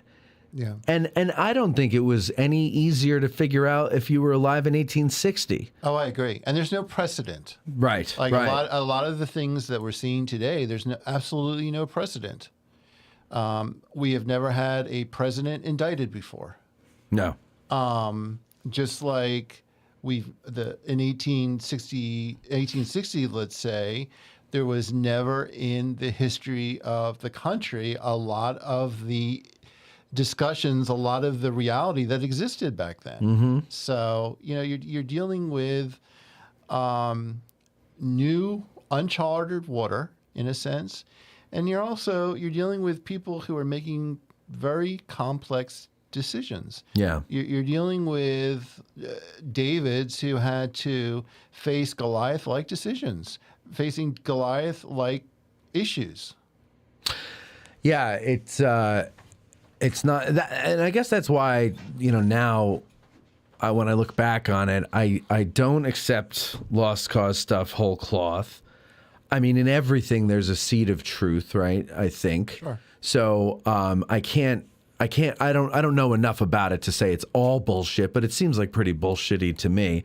But also I can't buy all the Union propaganda either, because there's plenty of that there too. Yeah. There's plenty of overlooking the atrocities that Northern soldiers committed against Southern people, and I'm talking before Sherman. Right. Well, again, I love the image of a medieval painting that has soot on it. Yeah. Remove the soot. What do you see? And then I think another question is, why was the soot in there in the first place? Yeah. And also just, you're talking about paintings, we think of paintings from the day, sketches from the day. They're very sanitized. It's the photographs. Exactly. The photographs are not. Exactly. And that's where things kind of get interesting. Well, yeah, I mean, this isn't a painting of the day, but just this painting, this drawing from this book.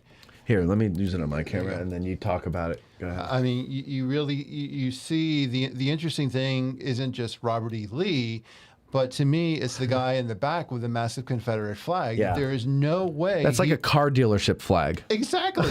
How in the world could that poor guy have raised it? And there's only like 3 feet of the staff available for him to use. It's an enormous flag. Yeah. So what does that say?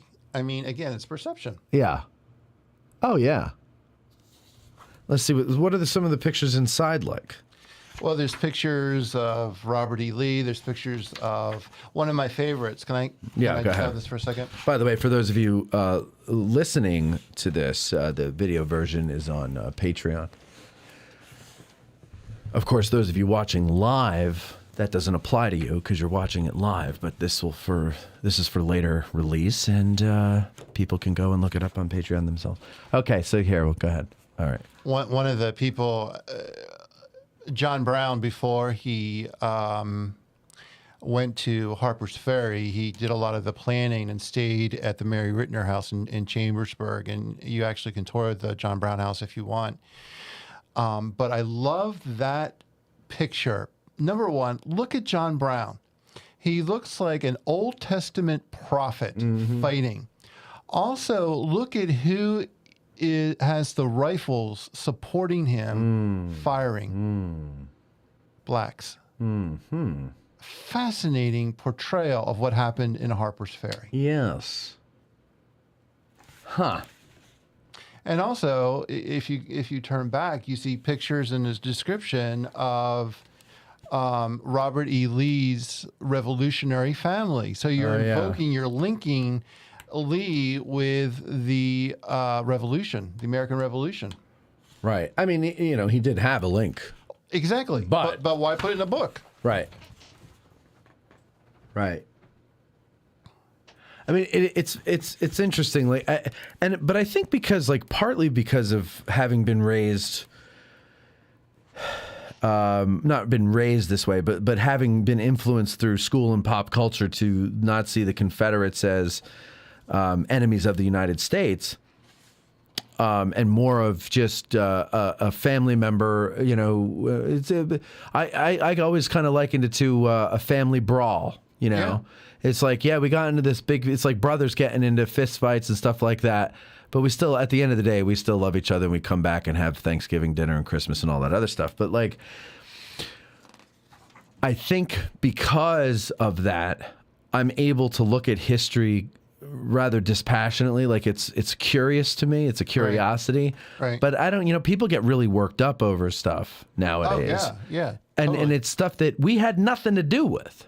Right. I wasn't alive back then. I had one quarter of my family was here during that period of time. The other 3/4 of my family all came over after the turn of the century. Right. So, like, I don't even really have that much of a link to it, except for the fact that I inherited the country. And so I don't. Even my grandfather fought in World War II. I don't get all worked up when I see, you know, Nazi stuff or Italian stuff or Japanese stuff, because I had great uncles in all those theaters. It's history. It has nothing to do with me. It's academic now, but it's not. This is interesting, Matt. We were talking earlier about the education, and I just, out of curiosity, took a look at I'm looking at the front page of this book. It says, "Educators love step-up books, so do children. In this exciting series, yada, yada, yada, and the subject matter has been carefully chosen to appeal to young readers who want to find out about the world for themselves. These informative and lively books are just the answer. Step-up books fill a need for precise informational material written in a simple, readable form, which children can and will enjoy. More pleasure." And this was the director of elementary education in Edison, New Jersey. Interesting. And then we have a person who was the second grade pupil at Chicago, Illinois. I love them. "Meet Robert E. Lee is a story of a great American leader forced to make a terrible decision. Robert E. Lee, the Virginian, the son of a revolutionary hero, served in the U.S. Army as America moved toward civil war. Loving his country, he hated to see the Union split, but could not fight against the South. His agonizing decision, his brilliant military leadership, and the fine example he set when the battle was done are all recounted in this thoroughly researched and richly illustrated book." Yeah, I'd want this for my students. Just if I didn't know, if I was looking for something for my kids, for my students, it sounds good to me. Who put that out? This was put out by... And what year? Step Out. This is Step Up Books, Random House, New York.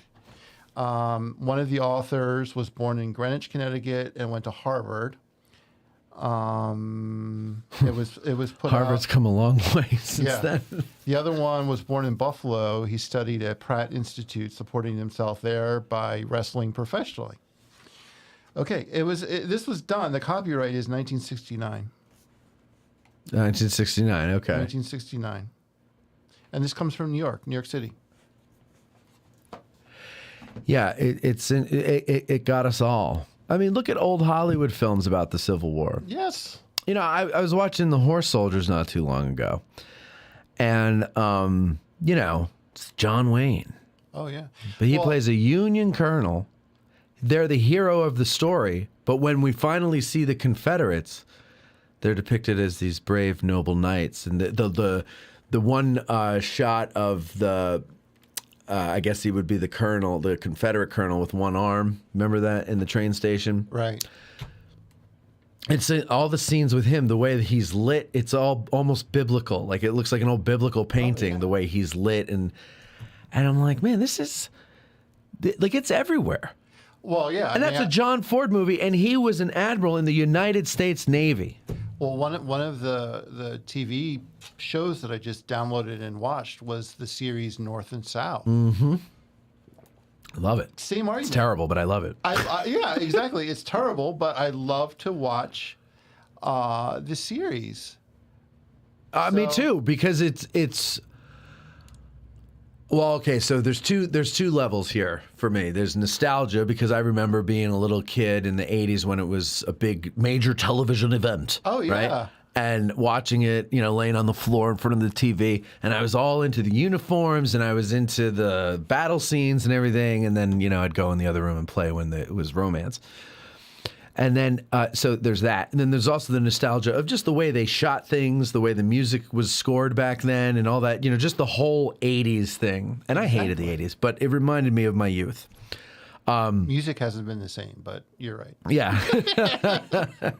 And then, but it's this like kind of, there's a lot of lost cause in it. Yeah. Especially in the depiction of the Maines, Right. And Right. with the slaves.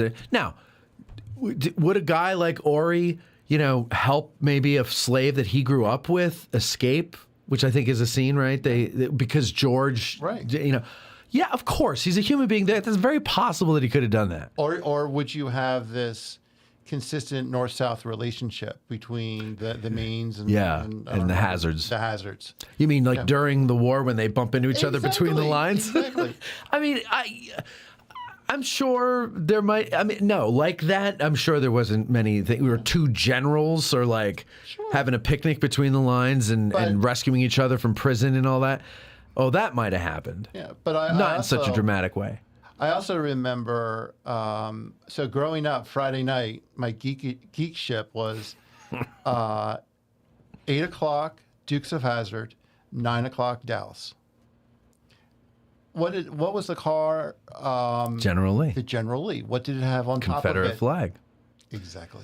Yep. And it's interesting how Bo and Luke were portrayed versus the Authority. Yes. Boss Hogg. Well, and that's another thing. I don't remember the sheriff. Roscoe P. Coltrane. Yeah, that's right. Yeah, and his deputy Enos. So here's the thing. I remember having this discussion many years ago with my dad about the Confederate flag, and it was I think it was in the 90s or early 2000s. There was some news story about Confederate flags, and it just got us talking. And I said, well, I don't understand it. Like, they fought against the United States. Why do we have that all over the place? Like, why is that incorporated into many state flags to this day? Right. And he goes, I don't know. And he goes, but I mean, to me, like the Confederate flag was always a sign of rebellion. Like, he wanted to be the rebel. And I think for his generation, because then over the years, I'd talked to other people from his generation, and they echo similar sentiments where I never thought of it that way. I saw it as a rebel, like a rebellious symbol. Right. You had the Confederate flag to say, like, F you, like, you're not going to mess with me, like, I'm a rebel. And so that was the way I viewed it, because that was the influence that I had, until I started to hear other perspectives, and I'll admit, for a while I rejected them, and I was just like, whatever, Right.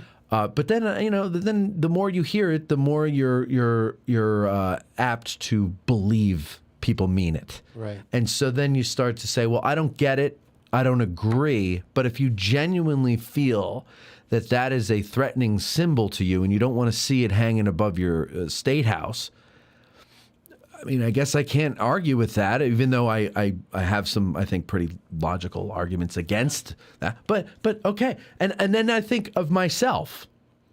Would I want to live in a town that my taxes support, and there in the town square is a statue to a soldier or an officer who fought, even if it's representative, it's not a specific one, but it's to all the Confederate soldiers who fought a war to keep my ancestors in bondage. Right. Was it? Yeah. I mean, I remember when I was living in South Carolina, looking out on the State House, you saw the American flag, then the South Carolina flag, then the Confederate flag. And some of my friends who were from South Carolina, when we would be playing basketball, and I got close to them, I say, "What the heck is it with the Confederate flag?" "Oh, well, that's states' rights." Mm-hmm. And then I had friends who I'd do stuff with who are African American, and they were like, "Oh, that's bondage. It needs to come down." And here I am. Well, that used to be on my raft when I was growing up in Myrtle Beach. It's just different perceptions of a relic of the lost cause. What do we do with it? And eventually it was torn down. It came down.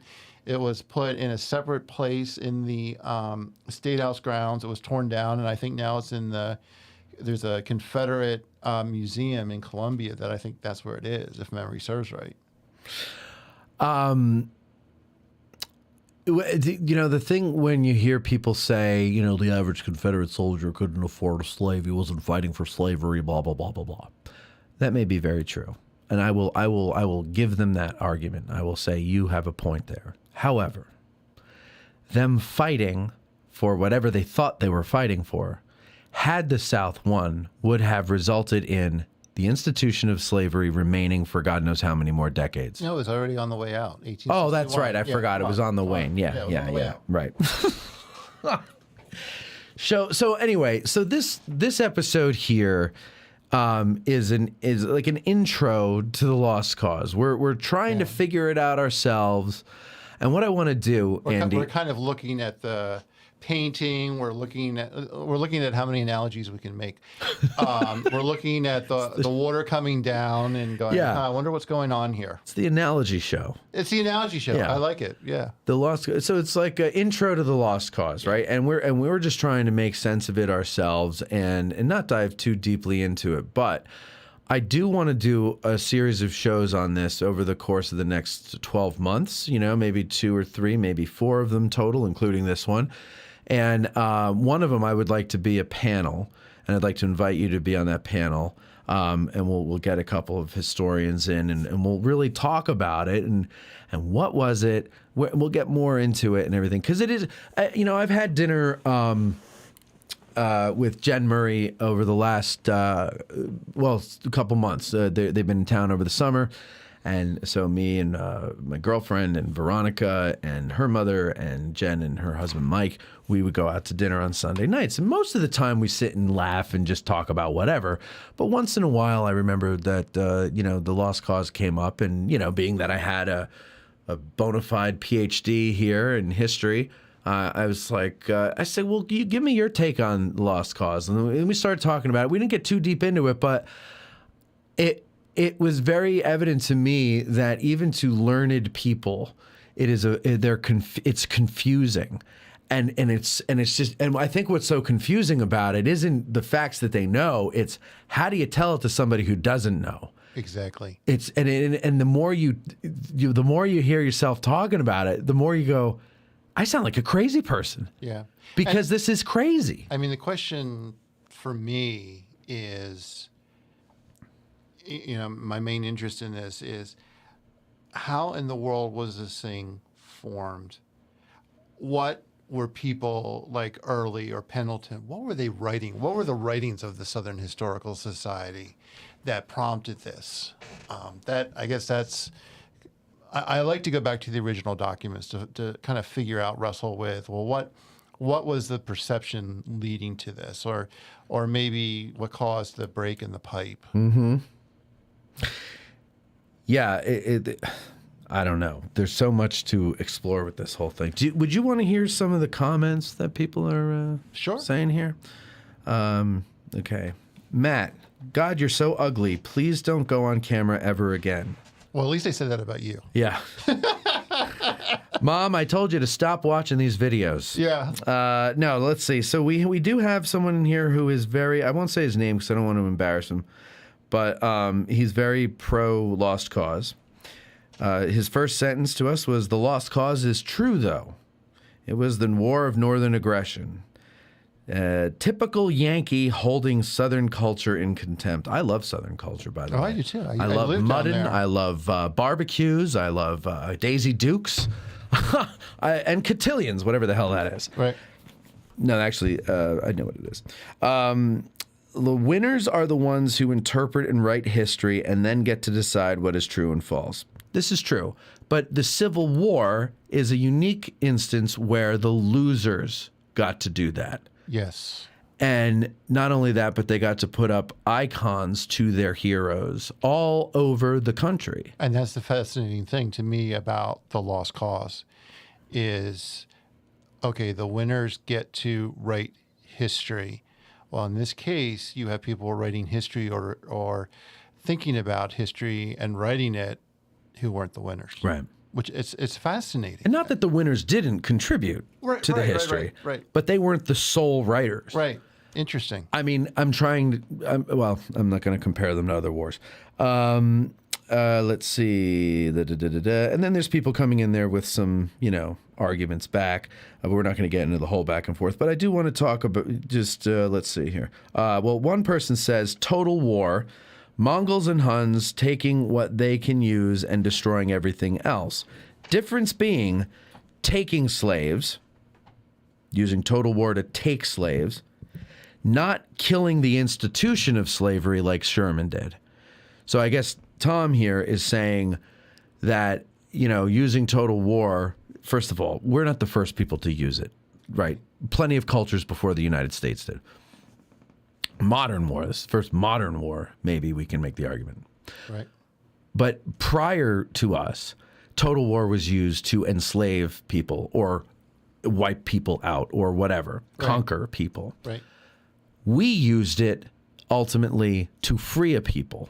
Now, you can make the argument that in doing so, the federal government got more power, states got less power, and gradually, like the proverbial frog in the boiling water, the whole entire population now is like financially enslaved to the United States government and the banks and all that stuff. I've heard that argument made, and I don't know enough to know if that's right or wrong, but I look at my bank account and I look at my financial situation, I look at the cost of things, I go, maybe there's something to this. But my point is that at that time, we used it to free people in bondage. We did not use it to put more people in bondage. And the Lost Cause person in the comments section responds to him saying, sounds like a cope to me. So, okay. Well, again, it's interesting that from a historical perspective, that you can make the argument based on historical evidence. I mean, I think of Rome destroying Carthage. When Rome destroyed Carthage, they not only enslaved everybody, but they made sure that you could never grow anything. They salted the earth. They salted the earth. Yeah. That looks like total war to me. Yeah. But one of the things that's so important in writings written by Lost Cause authors is exactly this argument. Well, this is the first total war ever. That's interesting. Well, why? I mean, why would you say that? And what exactly does that mean to you? Yeah. Right. I see what you're saying there. Jacob, he says, why do we remember Gettysburg for Robert E. Lee's greatest defeat instead of George Meade's greatest victory? That sums up the Lost Cause to me. That's a good point. That's a good point. Yeah. And then our Lost Cause friend says, Lost Cause is a pejorative to be used against anyone who doesn't completely fall in line. It's used in the same way liberals throw around the term racist. Nope. It's not. Liberal revisionism, he continues, is worse than the so-called Lost Cause. I would argue that the Lost Cause is the original liberal revisionism. The Lost Cause is revisionist history. They revised the history that they had just lived through. Well, again, I'm looking at the smarm that people are throwing. Go ahead. It's interesting. the whole conversation, we're talking about the what was placed over the painting. Yeah. And it's so interesting to see how people are interpreting that. I know. Our southern, And why is it that somebody cares so much? You know what I mean? but that's what I don't understand. Why do you care so much? And why is it inflaming people? Yeah. You know what I mean? To this day. Yeah. Yeah. I don't know what the date is, but August 16th. 16th. I wrote it on my paper. Yeah. Our southern friend continues, and I do mean friend, sir. He continues, obviously the good guys win in all wars, and everything those good guys say happened is 100% the way it happened. No, I'm not arguing that. Are you arguing that?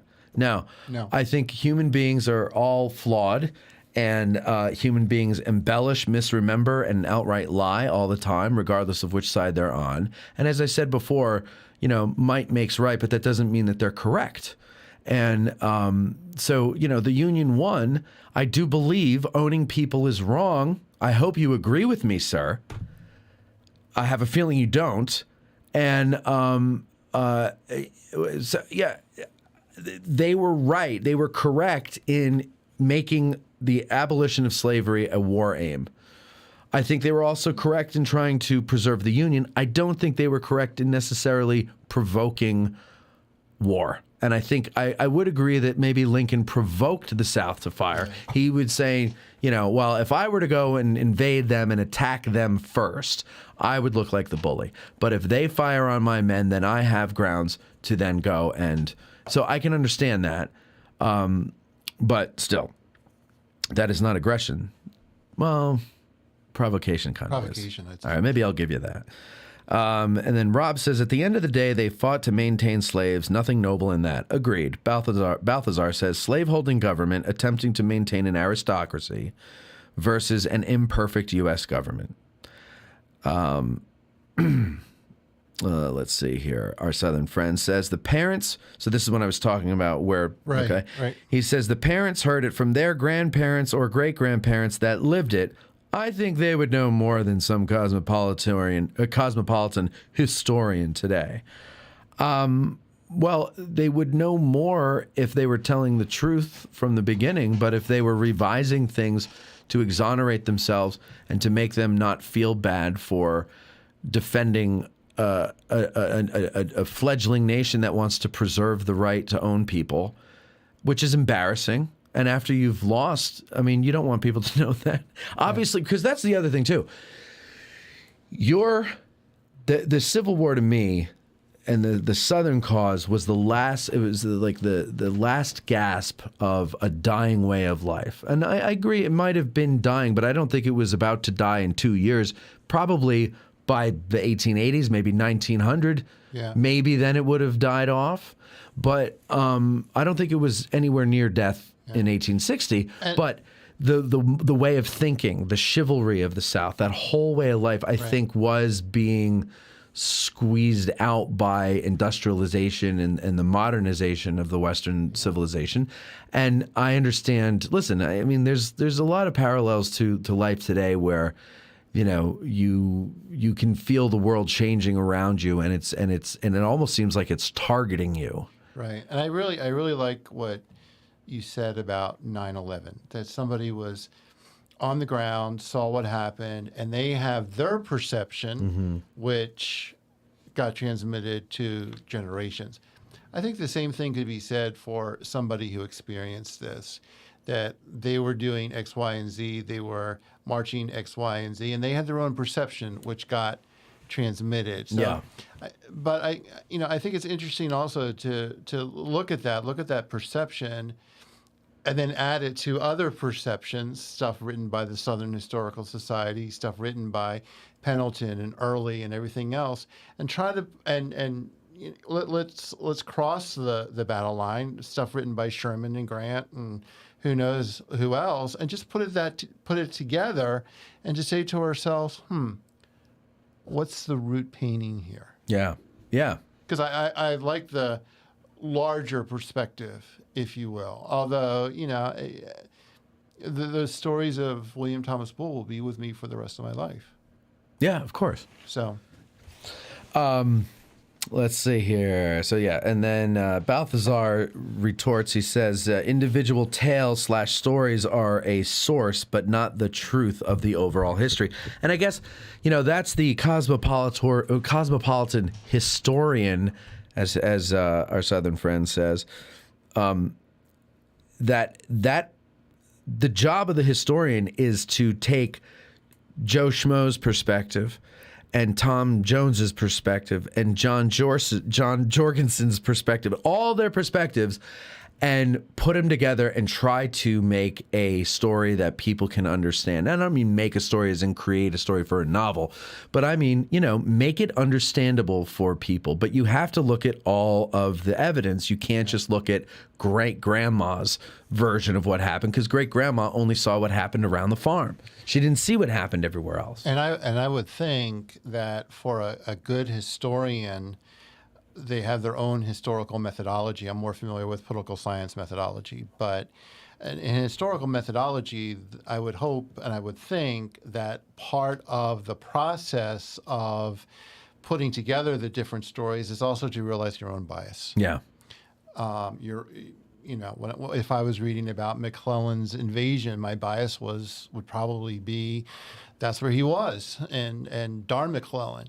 But it's really good to lift up your own perception and then look at many different sources. And that's one of the reasons why while I love to read, and I think it's important to read primary documents, I think you also have to read many of them and understand the perceptions of your own perceptions as well as others. Well, so I was just going to kind of say something about that, because he says now that the truth, in quotes, of history is in the people who print the books and rule the education system, control the flow of information. Don't disagree with you totally there. And that's why I'm not saying, although I do have a book that we're going to recommend here, I'm not saying go and find books that people wrote about the Lost Cause. I'm saying go and read what Thaddeus Stevens, Vice President, Confederate Vice President, the Cornerstone speech. Why is his name slip in my mind? Is it slip in your mind too? Yep. See, it's Alexander Stevens. Right.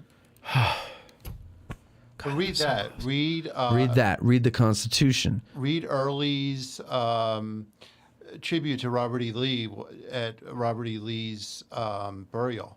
Just read papers from the Historical Society. Yeah. Just how about read some of the, even though this is 100 years later, read some of the dedication speeches at the monuments here at Gettysburg. Yes. As interesting, I haven't fully researched it, but at least from my understanding, most of the Confederate monuments here in Gettysburg were erected in the early 1900s, whereas most of the Union monuments here in Gettysburg were after the Civil War. Yeah, it was by the veterans. Yeah, so it would be interesting to read those speeches and dedications and et cetera, and so on and so forth. Now, he says here, you guys should consider interviewing Ryan Dawson. I don't know who he is, but I will interview anybody. And if it's somebody who's pro-Lost Cause, I would definitely like to interview them because I want to understand how that mind works. So if you can put me in touch, I will gladly invite him on the show. And then, let's see, Pickett's charge, he says, is more motivational / inspiring than Fredericksburg. I think they're both pretty. I think Fredericksburg is worse in that you have, 14 waves of brigades going up the same ground, which is slickened with blood. And it's pointless. It is absolutely pointless, just like Pickett's charge was pointless.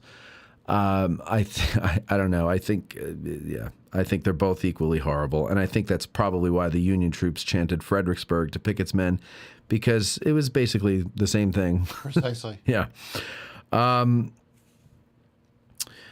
He also calls it the war between the brothers, which, that's the tragedy of the whole thing. That's very true. Bottom line, says Tom Canavan, both charges were wastes of human lives. I agree. Lessons were not learned. So he agrees there. Okay, let's see. I'm just trying to find here. Normal folks died for rich folks' privilege. Same old story. That's Rob who says that, and I agree. Hello, chat. Hello, Matt. Hello there. Hello. I'm just trying to look and see if there's anything else. Okay.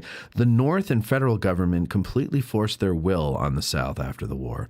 The war in general, I think, paved the way for mass federal encroachment and overreach into our lives today. I don't really disagree with that.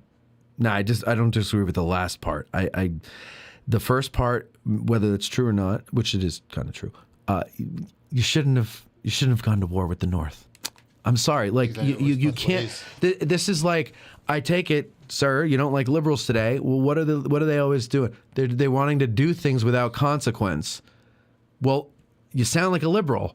If you're going to fight the war against the North and you lose, you've got to suffer the consequences. There are consequences to everything you do. So I'm sorry if they were mean to you after the war. You killed how many thousands of their men, and they killed yours. But should have stayed at the negotiating table. There were secession crises all the way back to the 1830s. Yep, and before. That's true. But this one is the one that took and cost almost 1 million lives. Well, that raises an interesting question that I hadn't thought about. Why does the Whiskey Rebellion, for example, not have a lost cause? Because it was over before it began. Well, exactly. But you think about different secessionist crises, not only in the United States, but also in other countries. Why is it that this particular one had the lost cause and others did not? Yeah. Well, I mean, it was 4 years, and there were a lot of lives lost, and it's embarrassing. It's you fought to own people when the rest of the world around you, the Western world at least, was waking up to this and emancipating their slaves. You're willing to die to keep them in bondage. Yeah. That's a huge thing to be embarrassed about. And so I would want to rewrite history too after losing that war. I'm sorry. Honestly, that's what when you boil it down, that's what's there. And to quibble over this little point and that little point, all you're doing is proving my point. That you're embarrassed that you fought or your ancestors fought to own people, which is a horrendous thing. Well, you're also embarrassed you lost. Well, you're embarrassed you lost, especially with all that one of us could take 5 of you. Okay. Well, luckily we have more to offer the cause. Right. Hollywood, Tom Canavan says, has to make money, have to pander to both sides, don't want only 50% of audience. I don't know what we're talking about there, but our Southern friends. So instead, should we just demonize all Confederates and paint them all as evil? No, I don't agree with that either. I don't agree with looking at past generations with the values and mores that we have today and then condemning them by it. We keep our values today and we say, thank God we don't do that anymore. Let's not do it again. That's the way I look at it. But no, you shouldn't. They're not all evil. No. Just like all Yankees weren't evil. Just like today, all Democrats aren't evil and all Republicans aren't evil, although there's plenty of people out there that want to believe that they are. Right. And that's, by the way, how you get to another civil war. So maybe we should stop that. Yeah, exactly. I don't think it's ever demonizing somebody. I think it's lifting both the North and the South up for historical examination. Yeah. And considering that this still is impacting us in 2023, we got to get to the roots of it and try to figure out. It's because and I hate to do this to them because they went through enough already, but it's the Civil War generation that I blame for this. Yeah.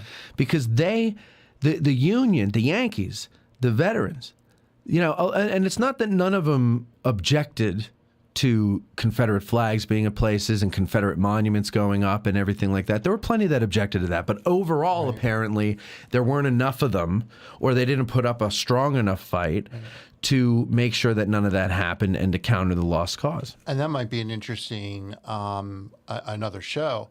Well, we've talked about the lost cause. We've talked about what Southern veterans were saying. I wonder what Northern veterans were saying about this whole thing. Yeah. No, what was coming from the other side? And I've seen very few, but only because I didn't seek out more and they weren't presented to me. But I have seen a few, and they sound just like people today. objecting to the Confederate flag being at the reunion here or Confederate monuments going up here. Well, I'm not just talking about that. I'm talking more of how were Northern veterans, generals, what were they saying about the experience? What were they saying about the war? Yeah. How did they perceive it? What we're asking, what we're wrestling with is how history is being written. Yeah.